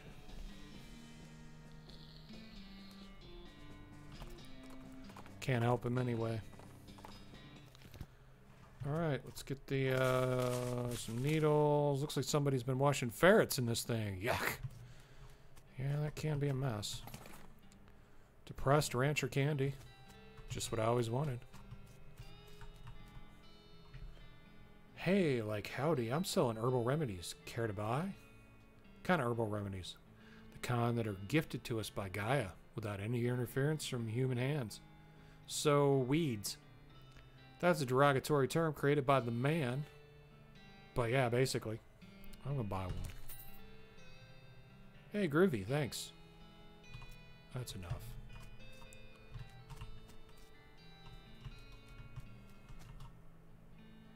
Howdy.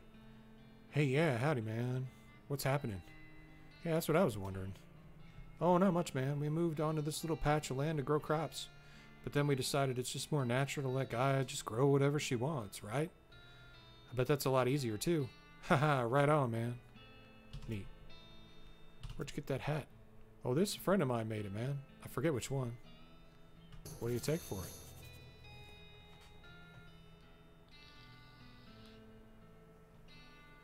Well, I've been thinking of trying a new style, man.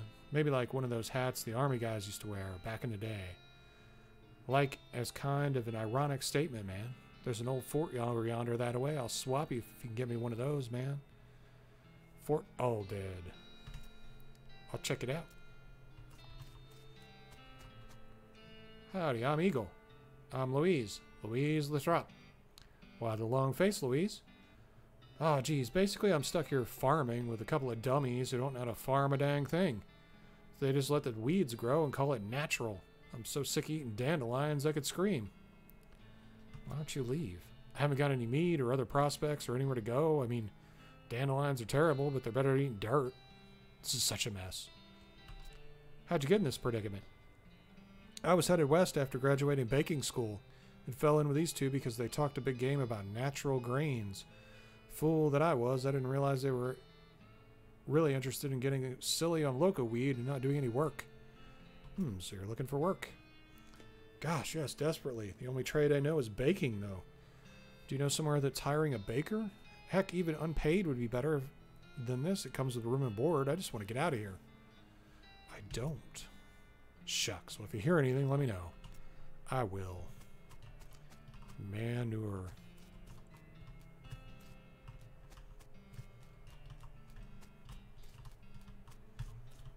Nothing out here. Alright. Fort all dead. Well, if they're all dead, this should be easy. There's an old grave on the side of the trail, or if not, and someone went and stuck a wooden cross in the ground for no reason. Skeleton bones, skull chips, old wedding ring.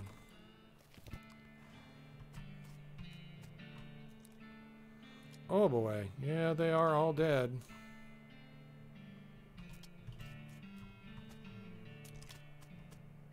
Sorry about that. Pardon me. Excuse me. Beg your pardon. Strategy. Giant map of the region. Little map of the region.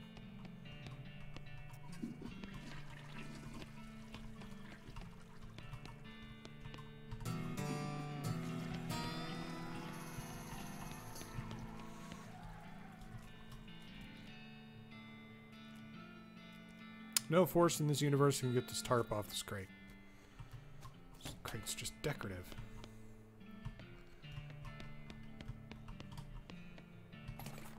Silver bullet, chemical bullet. Good needles. This one only contains important military air.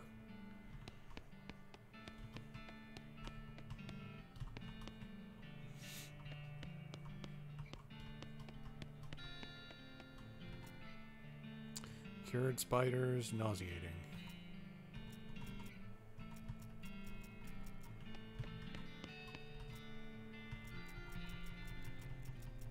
Ooh, this is a bad place.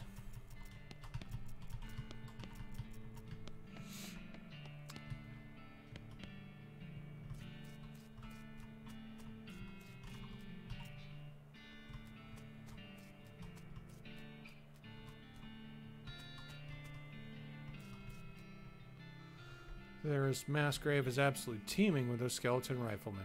They don't seem to be interested in getting out, but you could definitely jump in there if you're itching for a fight. There's one wandering in the end of the pit nearest you. I'm going to try to fight him to see how tough this is.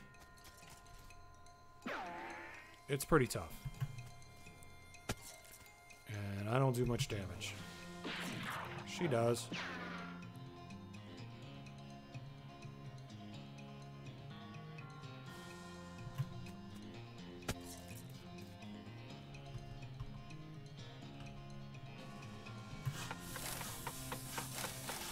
Put up some cover.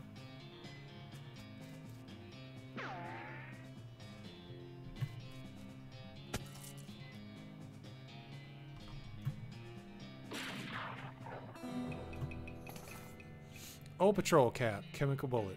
That was what I was after.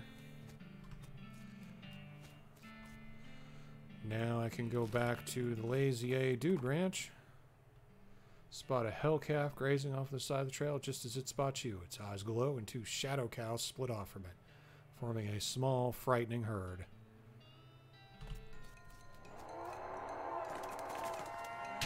Okay, hell cows hit pretty hard.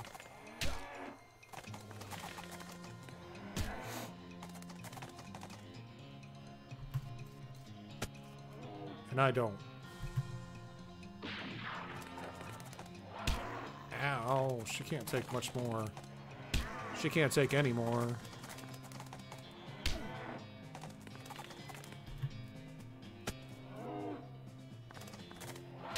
I kind of hoped they'd disappear when I took out the main cow. That did not happen.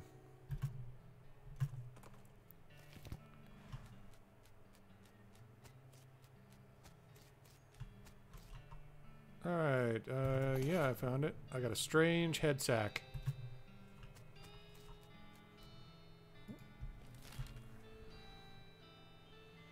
Should we try to go to the humming cave? I mean, this all seems to be kind of outside our ability.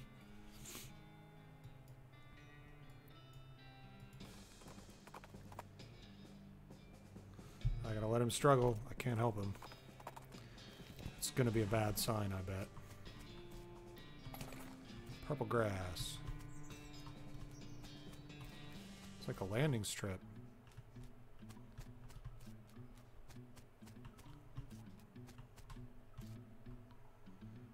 It's a snake.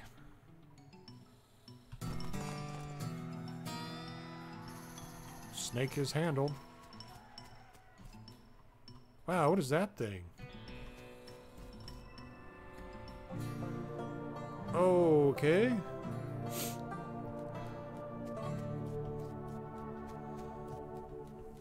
Apparently we're in, that looks dangerous. Looks like there was a huge cave-in. Strange arrow stone.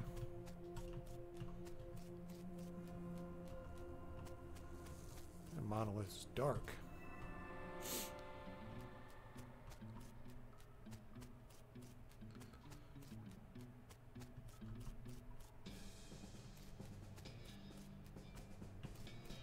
Alright, well, we got the purple weed. Let's go to the rescue mission. Professor's house. Let's go check out his house.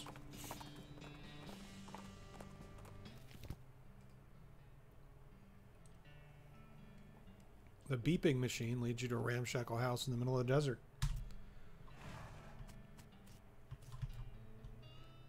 Coffee cactus. Dang. That would have actually been useful.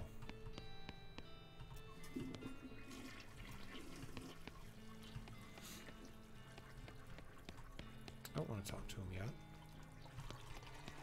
This device doesn't seem to be operational, as its function is to do nothing. These books are all about concepts too advanced for even recognize. Excuse me, my name's Eagle Cartwright. What? Oh, I didn't notice you. Come on in. I'm not used to visitors, but folks generally call me the Professor. Is there something I can do for you? Well, I found this bleeping gizmo and I sort of followed the bleeping and it led me here. Well, I'll be. It certainly led you to the right place, young man. This is L vibrato technology, and I happen to be as much of an expert as anyone alive today. L what now? L vibrato. They were an ancient race that lived here long before humans. Well, they mostly lived underground, so they might still be living as far as I know. Never seen a peep of an actual person, though. Just the machines they left behind. Were they space aliens? Could be aliens, genius pre-humans, or an entirely different terrestrial evolutionary line. At this stage of investigation, it's impossible to say. Isn't it exciting? Let me have a closer look at your bleeping gizmo. Give him the device. Aha! As I suspected, this is one of their transponders. It detects other L vibrato technology and homes in. You see? Oh, and homes in. I see. You see? That's why I led you here. I got the thing I've been trying to repair. He tinkers around with the transponder for a bit and then plugs a strange stone marble into a socket on it. There you go. Good as new. Just swipe up or down to turn it on or off. You got item. L Vibrato Transponder. Swipe. Now, I gotta warn you, this device will lead you to abandon L Vibrato technology, but it might also attract unwanted attention. From what? From the L Vibrato technology. You'll see what I mean. Just be careful. Okay? You know, now that I think about it, you've arrived at the perfect time. In order to get anywhere further in my research, I need more samples of L Vibrato tech. But searching for it eats up all the time I could be used to research it. Ah, I getcha. Right, you're the adventuresome type, so bring me back whatever devices you find, and if I can get them up and running, that'll benefit both of us. Sweet.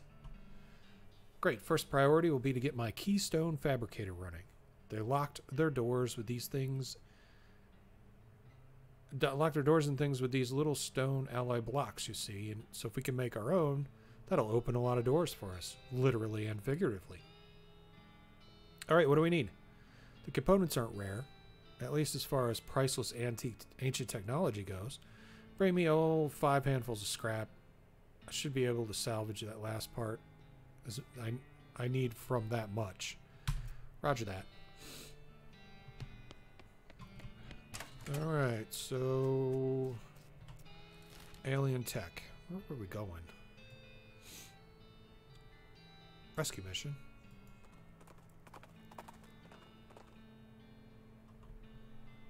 Let's talk to it. Rustling sound in the bushes draws your attention and you decide to investigate. Because that's what adventurers do. No matter how bad an idea it'll turn out to be. The rustling turns out to be a goblin. A goblin wearing clown makeup and practicing their cartwheels, and mostly failing. Eventually they give up on tumbling practice and start repeatedly throwing a shiny metal ball in the air and catching it. Let's talk to him. Wow, hello? Hi. What are you doing? I am learning to juggle. It tosses its single ball up in the air again, but distracted by the conversation, misses the catch. Okay, but why? A clown becoming, joining the circus, far away to traveling, far to traveling, and then popping. Popping? Oh, never mind. Let's leave him alone. If a goblin that is also a clown is absolutely the last thing you want to deal with right now, I totally respect that decision.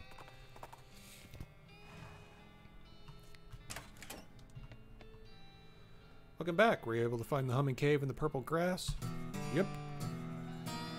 Wonderful. Thank you very much. Blessings upon you. First aid level 2.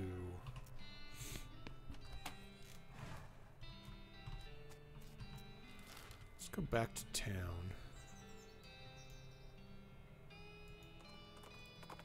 There's a lot of stuff. Silversmith's house. Let's go there now.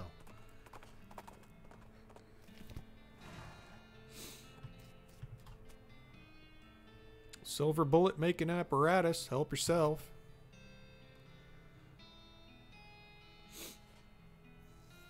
So I can make needles out of the silver bullets. I can make 3 bullets out of silver cufflinks, 2 bullets out of a silver wedding ring, and 1 bullet out of a silver nugget. I don't think I need to do any of that.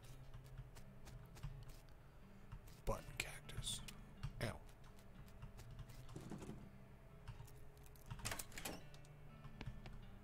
Twin bed. Silversmith must have been a bachelor or a half-wit kind of guy with a half-wit spouse. This book contains like 90 copies of Johnny Tremaine. There's something weird about it, though. It's too neatly organized, like the guy was hiding something. Search secrets. Tucked behind one of the books, you find a small envelope filled with receipts. About half of them are from a shop called the Silver Plater. He was crooked. The silversmith was selling fakes. Oh, well, he's gone now, and so are most of his customers. No sense in stirring up trouble at this point. Write down the location of the shop. Might come in handy. Silver Plater. Shelf looks picked over. Instant grits and plum pudding. I can't safe crack. What does she think we should do next? Bullets is all anyone uses silver for anymore. A fella probably got sick of doing it. Ah.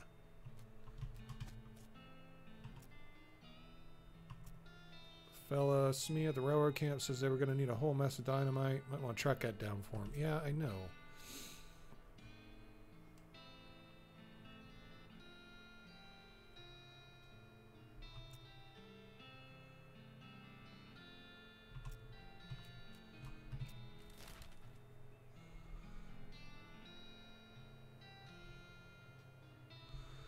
Silver plater. Let's go check this place out. Property of find a pair of saddlebags slung over tree branch. Stenciled letters in the side read property of Fort All Dead Library. Tick through the bags. Advanced cow punching. I gotta read some of those actually. Wow. Howdy, what can I do for you? Do you have a menu? A menu? What are you talking about? Isn't this a walk-up style restaurant? What? No, I'm a silver plater. I plate things with silver, you know? Oh, I thought your sign was... Never mind. Man grins, revealing a full set of silver-plated teeth. So you need something plated? What are my options? Looks you up and down. I could plate that hat you're wearing. People with silver hats get more done, they say. So we'll enchant your hat to add 1 to your maximum action points.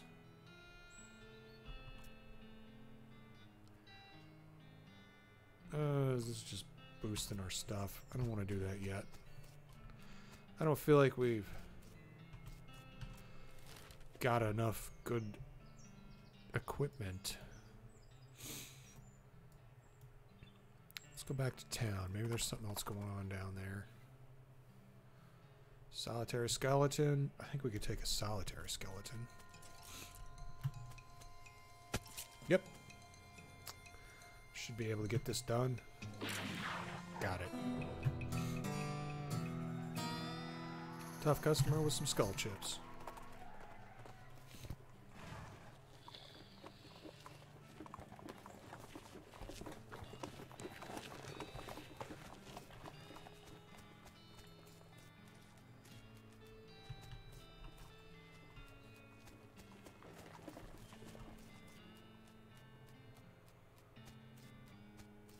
I have a feeling we're going to fill all these in.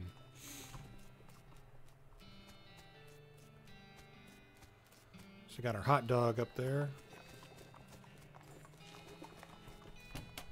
Did we get any of these yet? Yeah, we got the desert house gang.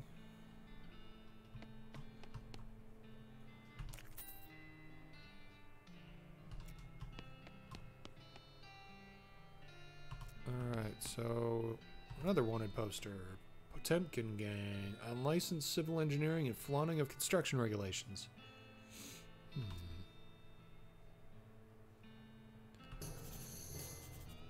Got it.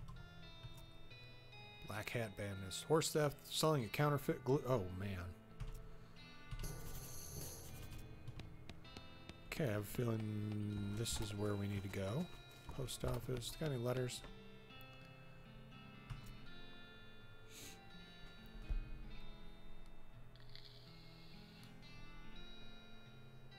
Send our little brother a postcard.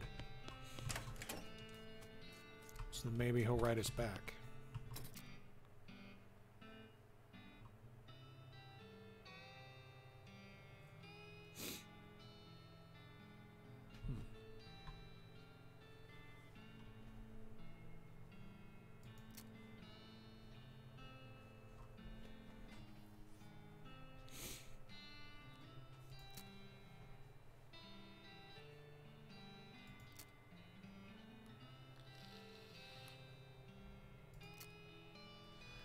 Okay, we got these disposable binoculars. I'm going to try these because there are a couple places we've been where it says that the view is really good.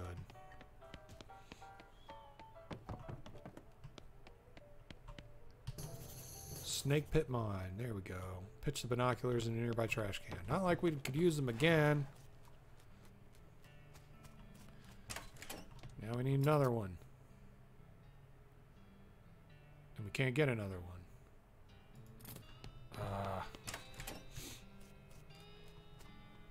Let's check out the snake pit mine. Maybe at least we'll get some experience. You hear a rustling sound and traces to a small gulch nearby. Peeking over the edge, you see a goblin rustling around in the bush.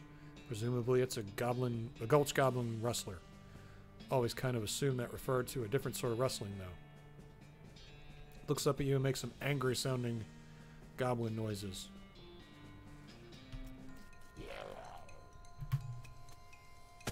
Yeah, we got this.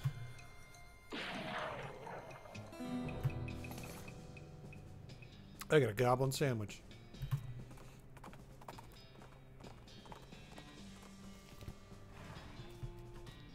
It's an exposed meat vein. Look at the mining equipment. You have no idea what any of it does. Hey, Susie, you know how this stuff works? Nope.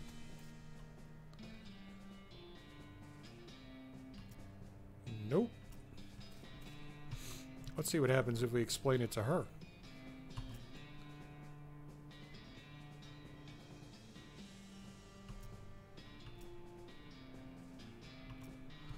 I don't think we're gonna get anywhere with it.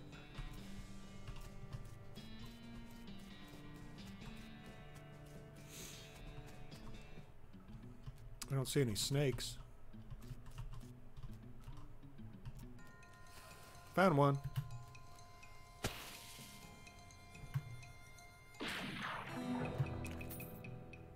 Coal snake skin. Good.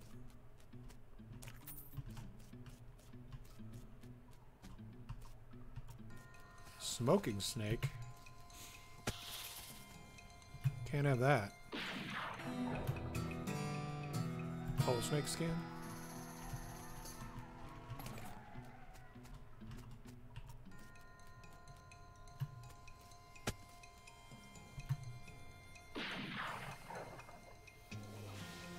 Uh-oh. They're hatching.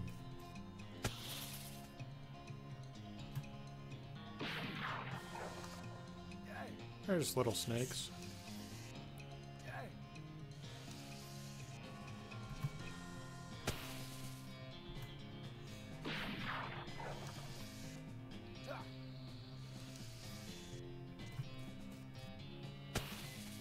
All right.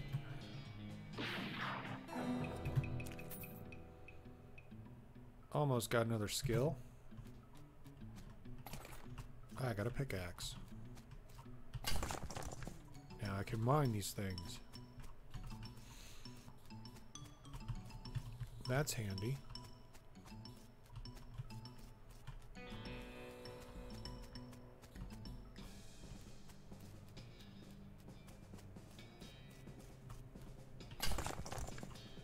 Cool.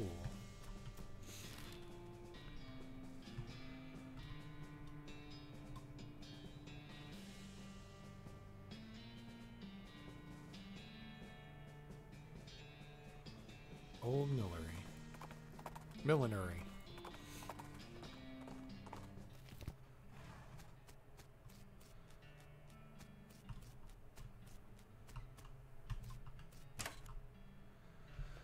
Walk around the millinery, find 5 bandits lounging around a big pile of half-made hats. It's the law, skedaddle. Bandits scatter like cockroaches, each shutting themselves behind a different door. Guess you have to wrangle them individually. Fine.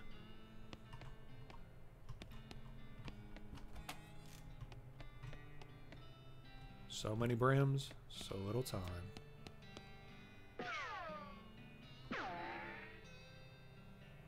Bandit unceremoniously dumps you outside and walks back in, making that dusting off their hands gesture like a cartoon. Alright, so this is a trick.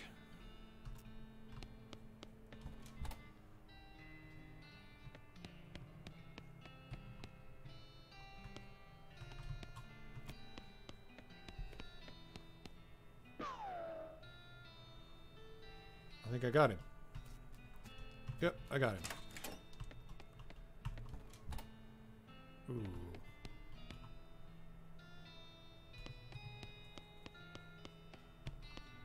Crappy chapeau.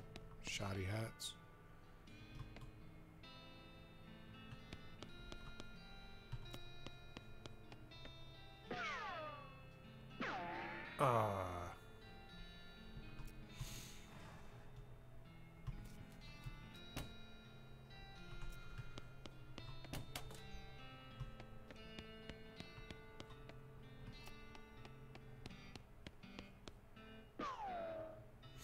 So what makes them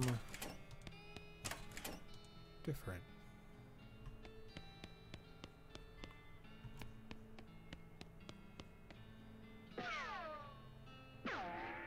Oh, it moved.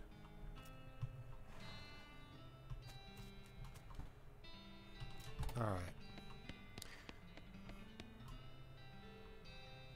Apparently the demo model of the Player Piano Showroom, it's only got 3 songs in it. They're all children's versions of traditional songs that are in recently invented public domain. They're all set up to play just the first few seconds of a loop. People who worked here must have hated it. The Yellow Rose of public domain.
Ah.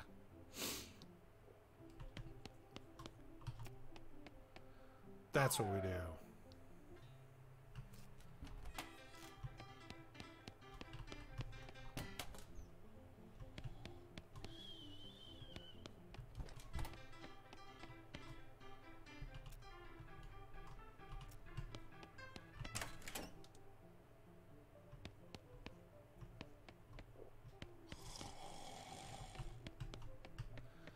Found him.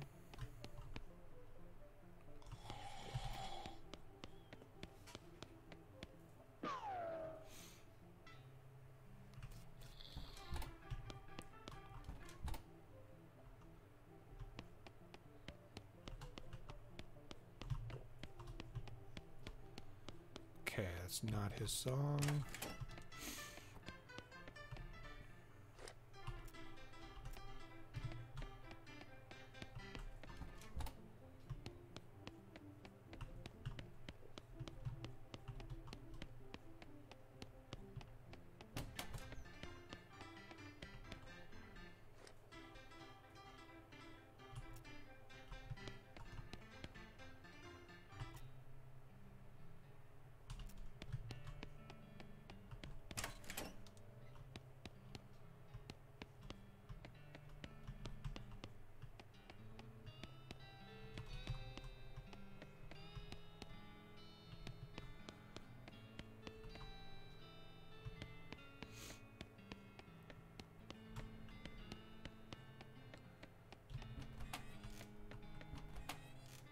Okay, this one moves.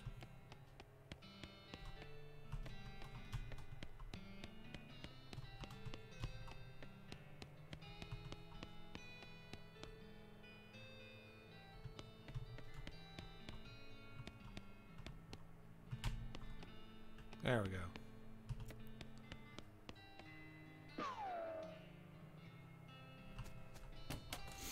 And then this is the only guy wearing a black hat in a white-hatted room.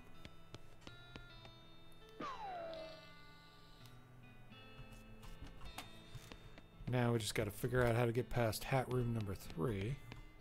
Given the quality of one-liners around here, you don't need multiple.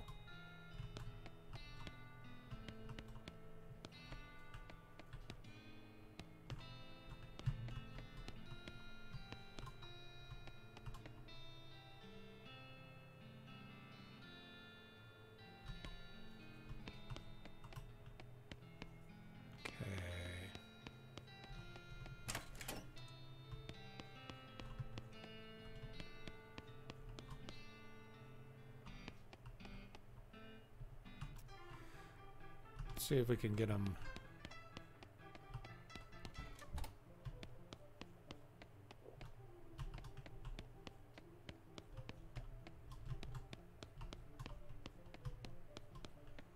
Nope.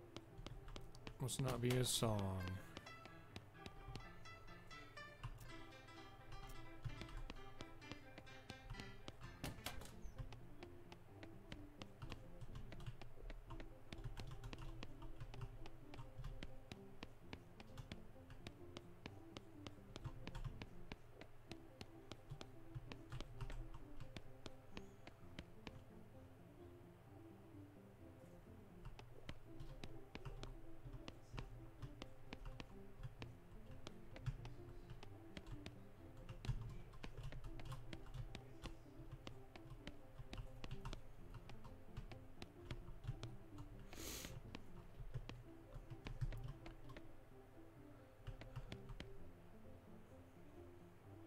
I have no idea.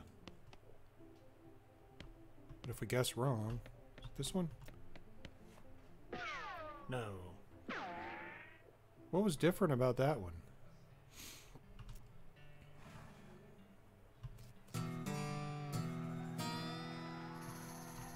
I got a perk.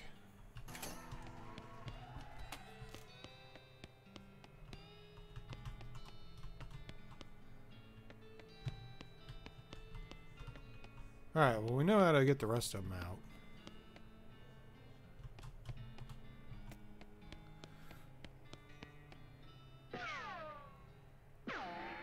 I still don't see what's...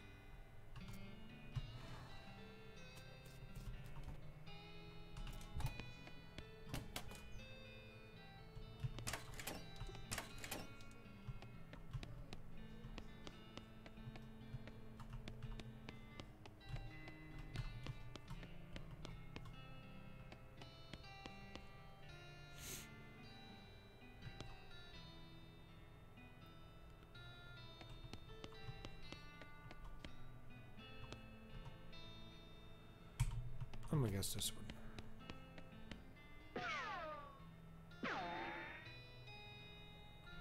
Wait a minute.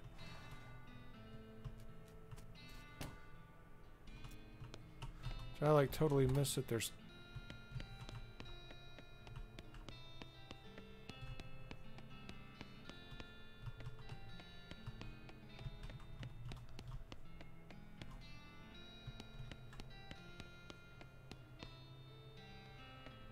I can't figure out what's distinctive about...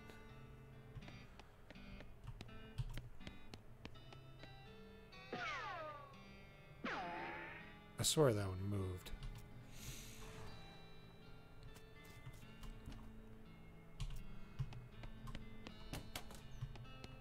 I'm gonna try this.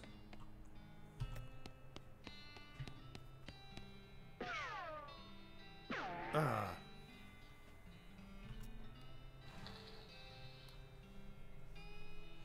I'm missing something.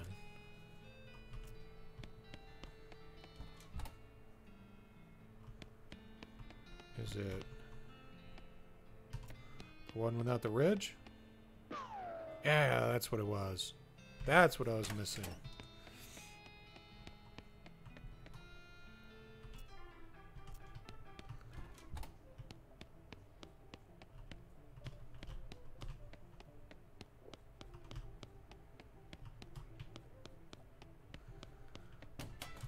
Not that song.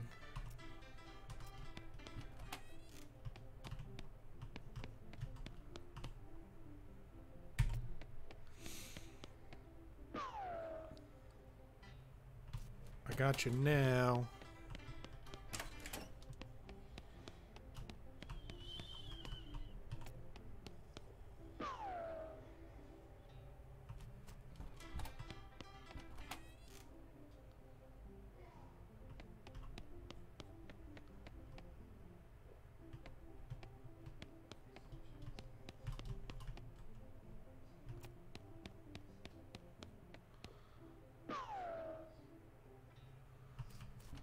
Filthy bandits.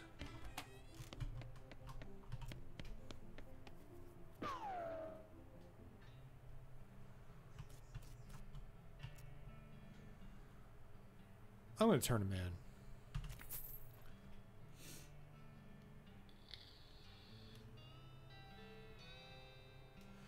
Jail should get some use.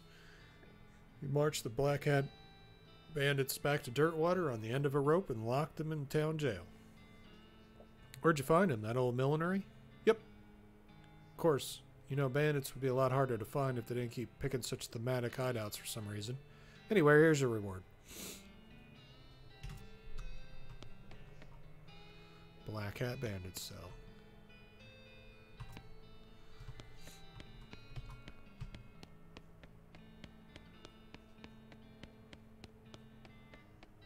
Oh, we got a new one. Gherkin Brothers. Kidnapping victims and attempted sale of human flesh for consumption. Last seen headed for the abandoned pickle factory.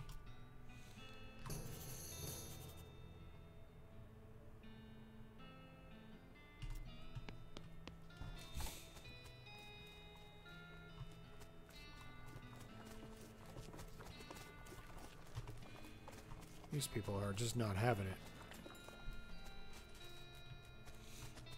Oh yeah, we got something we can turn in.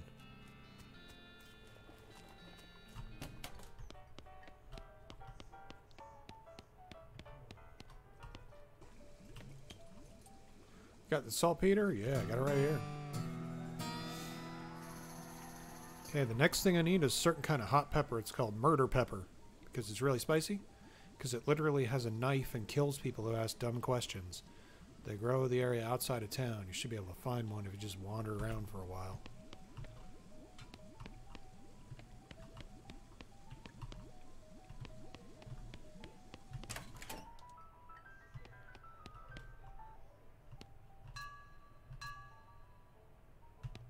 Still not doing nothing.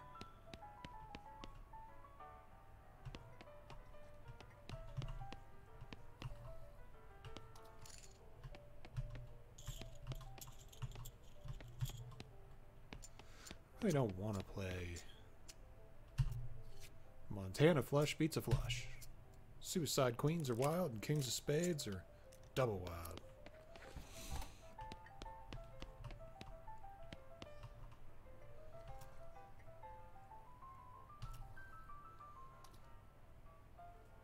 Ask at the jailhouse. I'll get some darts. Can I get some darts? Sign on the dartboard said, ask see you for darts. Oh, sorry, all the darts got broken months ago. Disappointing.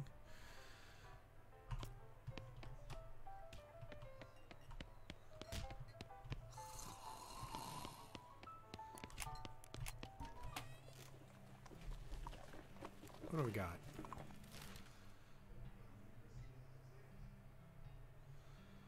I'm gonna wander. Catch a whiff of something that makes your eyes water. You trace the source of vividly colored red shape hanging from a scraggly little plant. This must be the southeast western murder pepper that feller at the jewel was looking for.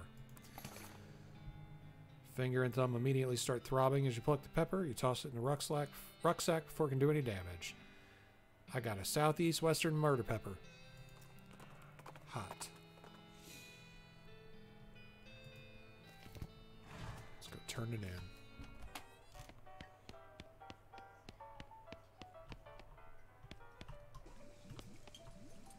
Find a murder pepper? Yes, I did. Ah, nice big one. That'll last a while. Good going. Okay, so if you're still looking for stuff to do, I need someone to check my mail. I ordered a new sauté knife, but I haven't got time to fetch it myself. Here's the key to my post office box.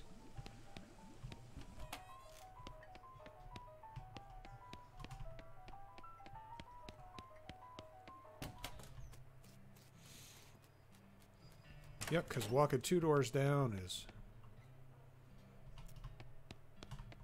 just crazy. Got the sauté knife.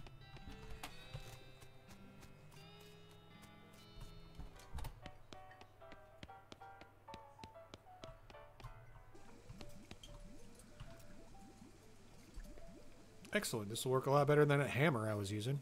Alright, I need one more favor from you, but it's very important. I used to have a friend for a very secret jerk sauce, but my jerk friend, David J., stole it from me. And then he died and took the secret to his grave. Literally. I mean, he was buried with it. Want me to dig up his grave? He's dead, he won't mind. Where's he buried? In the Dave yard, naturally. Guess we gotta go to the Dave yard. Where all the Daves go when they die. Oh, there's the Dave yard.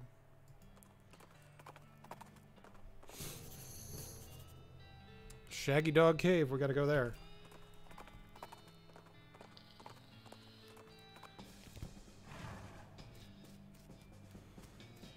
Maybe we'll find a shaggy dog.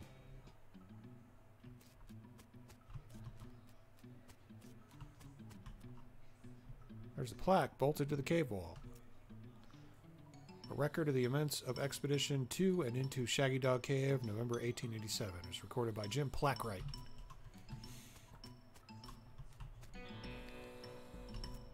Having acquired through various and sundry means a story which is interesting in its own right, but better saved for another time, A map purporting to lead to a large cache of jewels and ingots of precious metals hidden by the infamous highwayman and train robber Black Cole Jr. in the years before the cows came home. I, Jim Plackwright, along with my 3 companions, these being Nathaniel Wyman, Cyrus Howard, and Douglas Watts, set out to find Shaggy Dog Cave and the aforementioned treasure.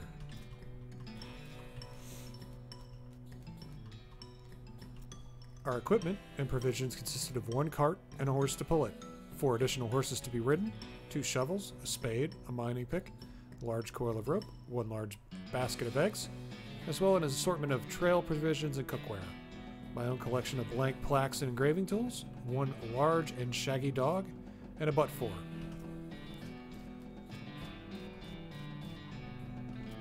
After traveling 2.5 days to the south and east, we arrived at a small town named Dirtwater, the largest settlement in the vicinity of Shaggy Dog Cave.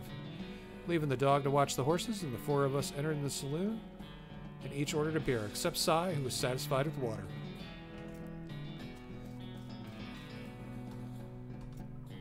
The barman provided our drinks as requested and then withdrew a small wooden box from underneath the bar, asking us if we cared to witness something real interesting. Considering that we still had quite a few hours left to travel, we politely declined and asked him if he knew the way to Shaggy Dog Cave.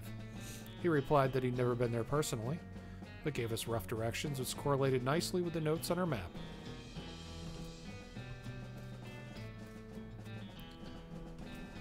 Upon leaving the saloon, we discovered to our dismay that some unknown villain had tampered with our wagon. Fortunately, the only supplies missing were the butt-4 and the entire basket of eggs, apart from 1 that Doug had concealed within the pocket for safekeeping.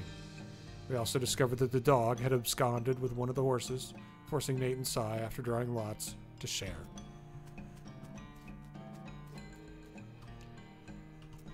After acquiring a barrel of fresh water for the trip, as well as a replacement butt-4, we headed out to the open desert.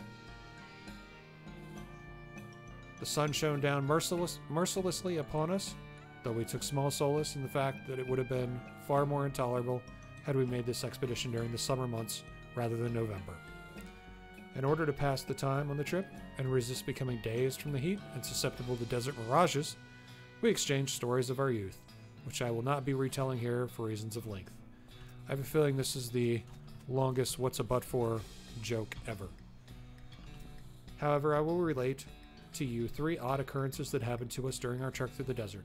The first was 2 or 3 hours out of Dirtwater, when Nate noticed a glint of sunlight upon a metallic object partially buried in the sand. This was revealed to be a brass oil lamp of foreign design and manufacture, which fortuitously still contained a quantity of oil. Deciding this might come in handy, we stashed it in the wagon with our other tools.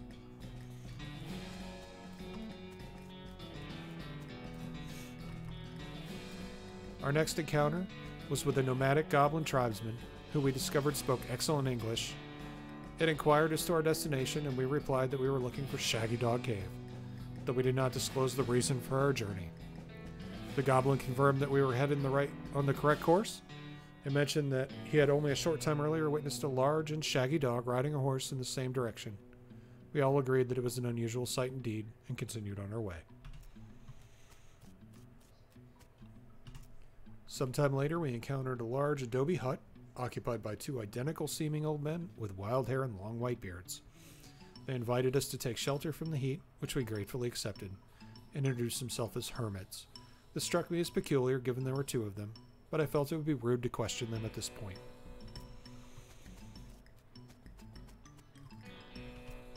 One of the hermits confirmed that we were near Shaggy Dog Cave, and the other hermit confirmed that was what his brother said was true. They also commented that they had seen a large and shaggy dog riding a horse in that direction. We all agreed this was an unusual sight indeed. The hermits refreshed our water supply in exchange for our butt-4, and we continued on our way, excited to finally be nearing our goal. After 2 more hours, we finally arrived at Shaggy Dog Cave. Carefully keeping our excitement in check, lest we become incautious, we unloaded our equipment and supplies from the wagon and took a brief respite in the cool shade of the cave entrance. To celebrate our arrival, Doug unpocketed and shared the egg he had saved from our basket that had been stolen in Dirtwater. Once we were rested, we decided that the time had come to explore the cave.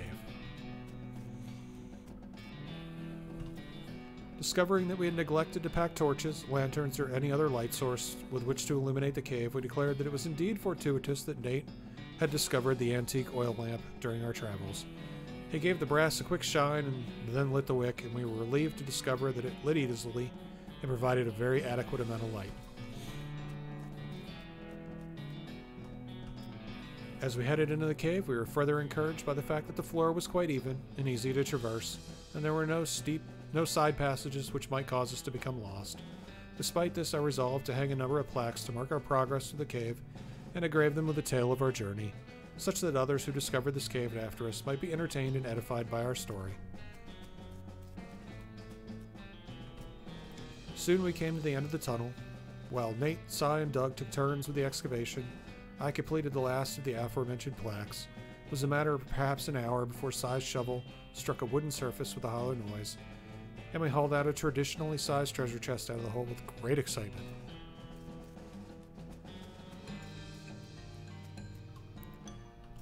The chest was locked with an ancient and rusting iron padlock, which we broke easily with a single swing of our pickaxe. We opened the lid slowly, and the flickering light of the antique oil lamp shone brilliantly upon jewels of every color and shining ingots of precious metals, just as promised by the legends of Black Coal Jr. Joyous at our triumph, we loaded the chest in our wagon and began the journey home. Thank you for reading, and may your own endeavors be equally successful.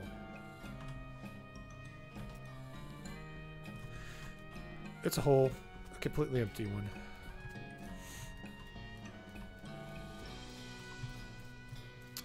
Wow.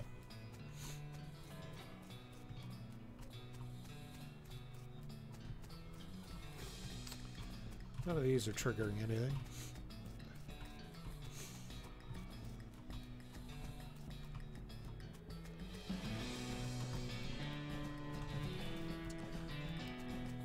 Thought perhaps maybe they dropped some on the way out.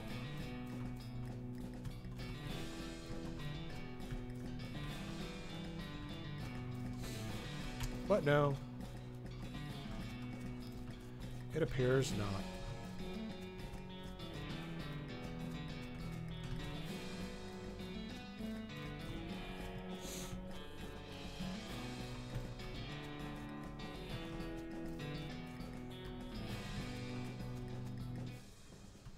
So much for Shaggy Dog Cave.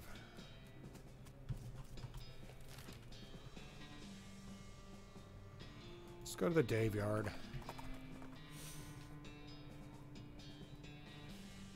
Hi there, I'm Wandering Sally. Howdy, Sally, I'm Eagle. What's your line? Trading. I wander all around these lines just like it says. Around these lands just like it says on the label.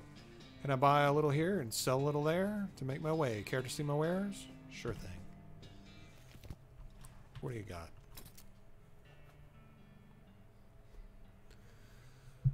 Work boots.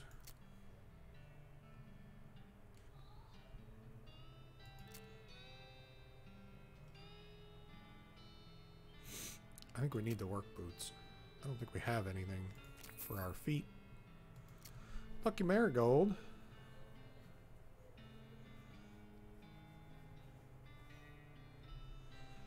That could be handy.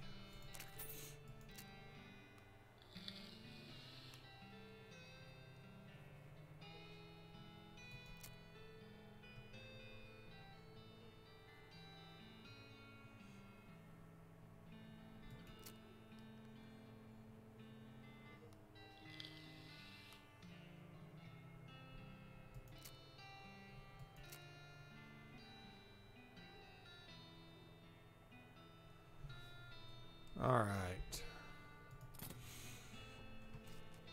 Let's carry on. Gotta get to that Dave Yard.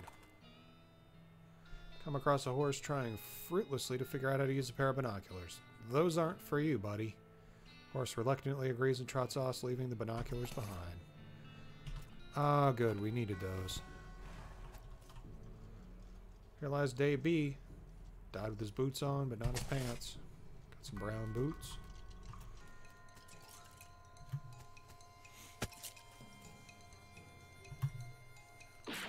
Fair enough. Let's skeleton bone. Dave C. went down in the theater.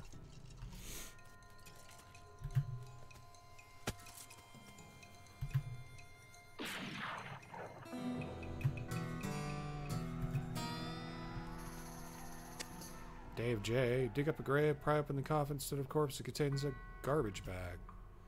Reaching the garbage bag, they're surprised to find a pudding. No, it's not just pudding, it's pudding and motor oil. Finally managed to reach all the way to the bottom of the bag and retrieve a sodden lump from the bottom. You unglob the wad, dry it off, and wash your arm in a nearby ditch. This better be worth it. Dave's secret sauce recipe. Died of a heart attack. See you in 36 years. Vienna blood sausages.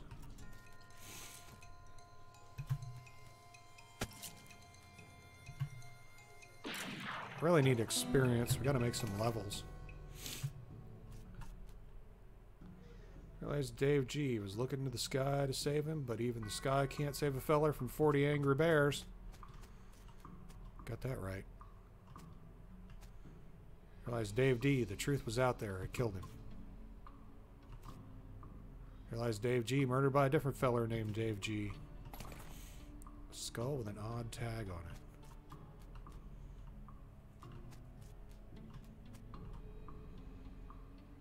This is one of those things they have in mausoleums, you know, with those big marble things with drawers full of skeletons. I'm going to open one because I don't think we could do a bigger fight. I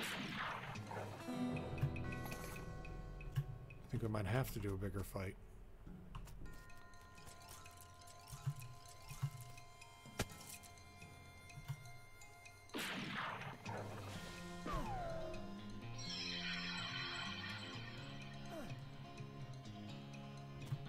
They're going away.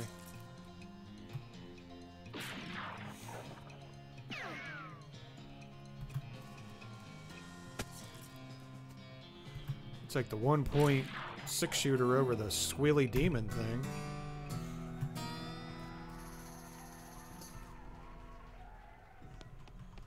My, what a lovely room of death. Human ashes, robe receipt.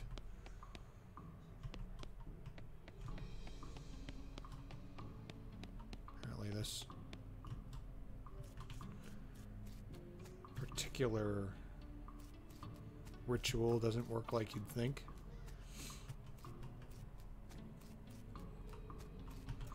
Alright, let's go back to town.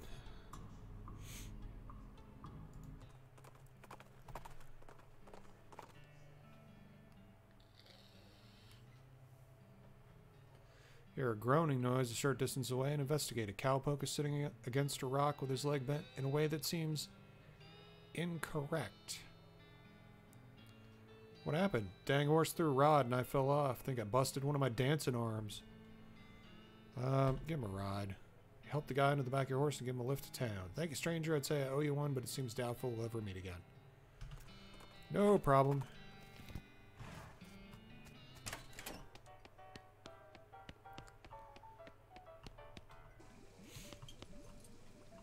Got that recipe yet? That one jerk friend Dave J took it to his grave. Yeah, I got it. Hey, thanks a million, buddy. Now my slap will be world famous. Here, let me give you a little something for your trouble. It fell in the slop, but it's still good. Still good. I need to evaluate my equipment.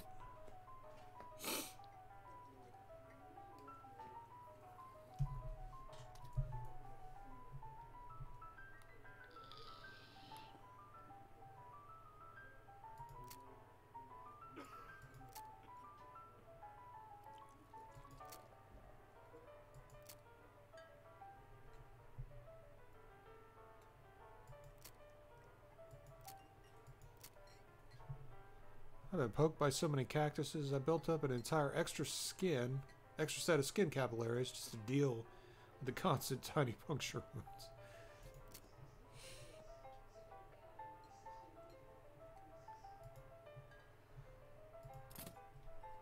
Alright, let's look at our inventory. What do we got? Work boots. Not as good as brown boots aren't as good as I got no pants.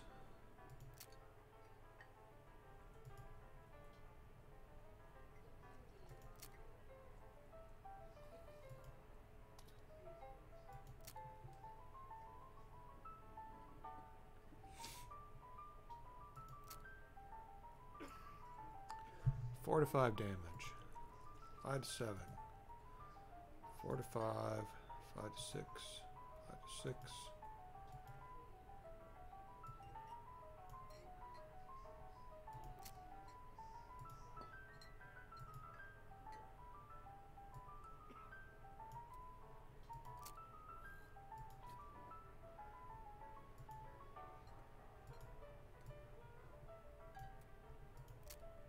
Really should have been evaluating our equipment. That's probably why we're having so much trouble.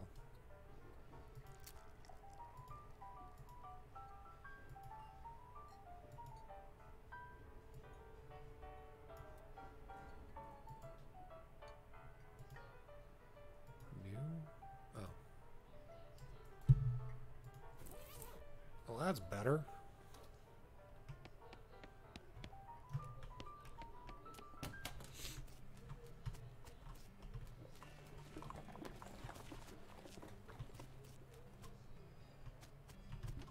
Did I get any mail? Nope.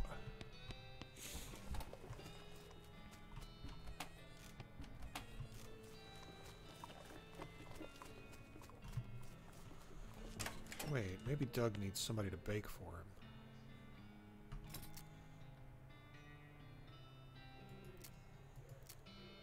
No, not really.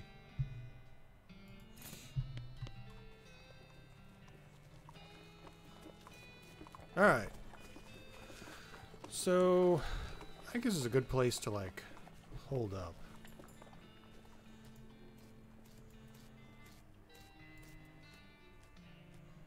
And, whoa, that guy's different.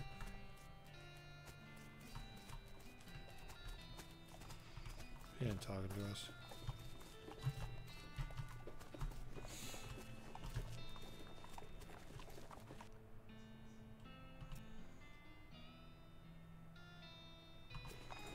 Alright, so we freshened up our horse, and I think we're gonna stop here for the day, and we'll pick it up again tomorrow. I'm kind of curious now where this is going, but I think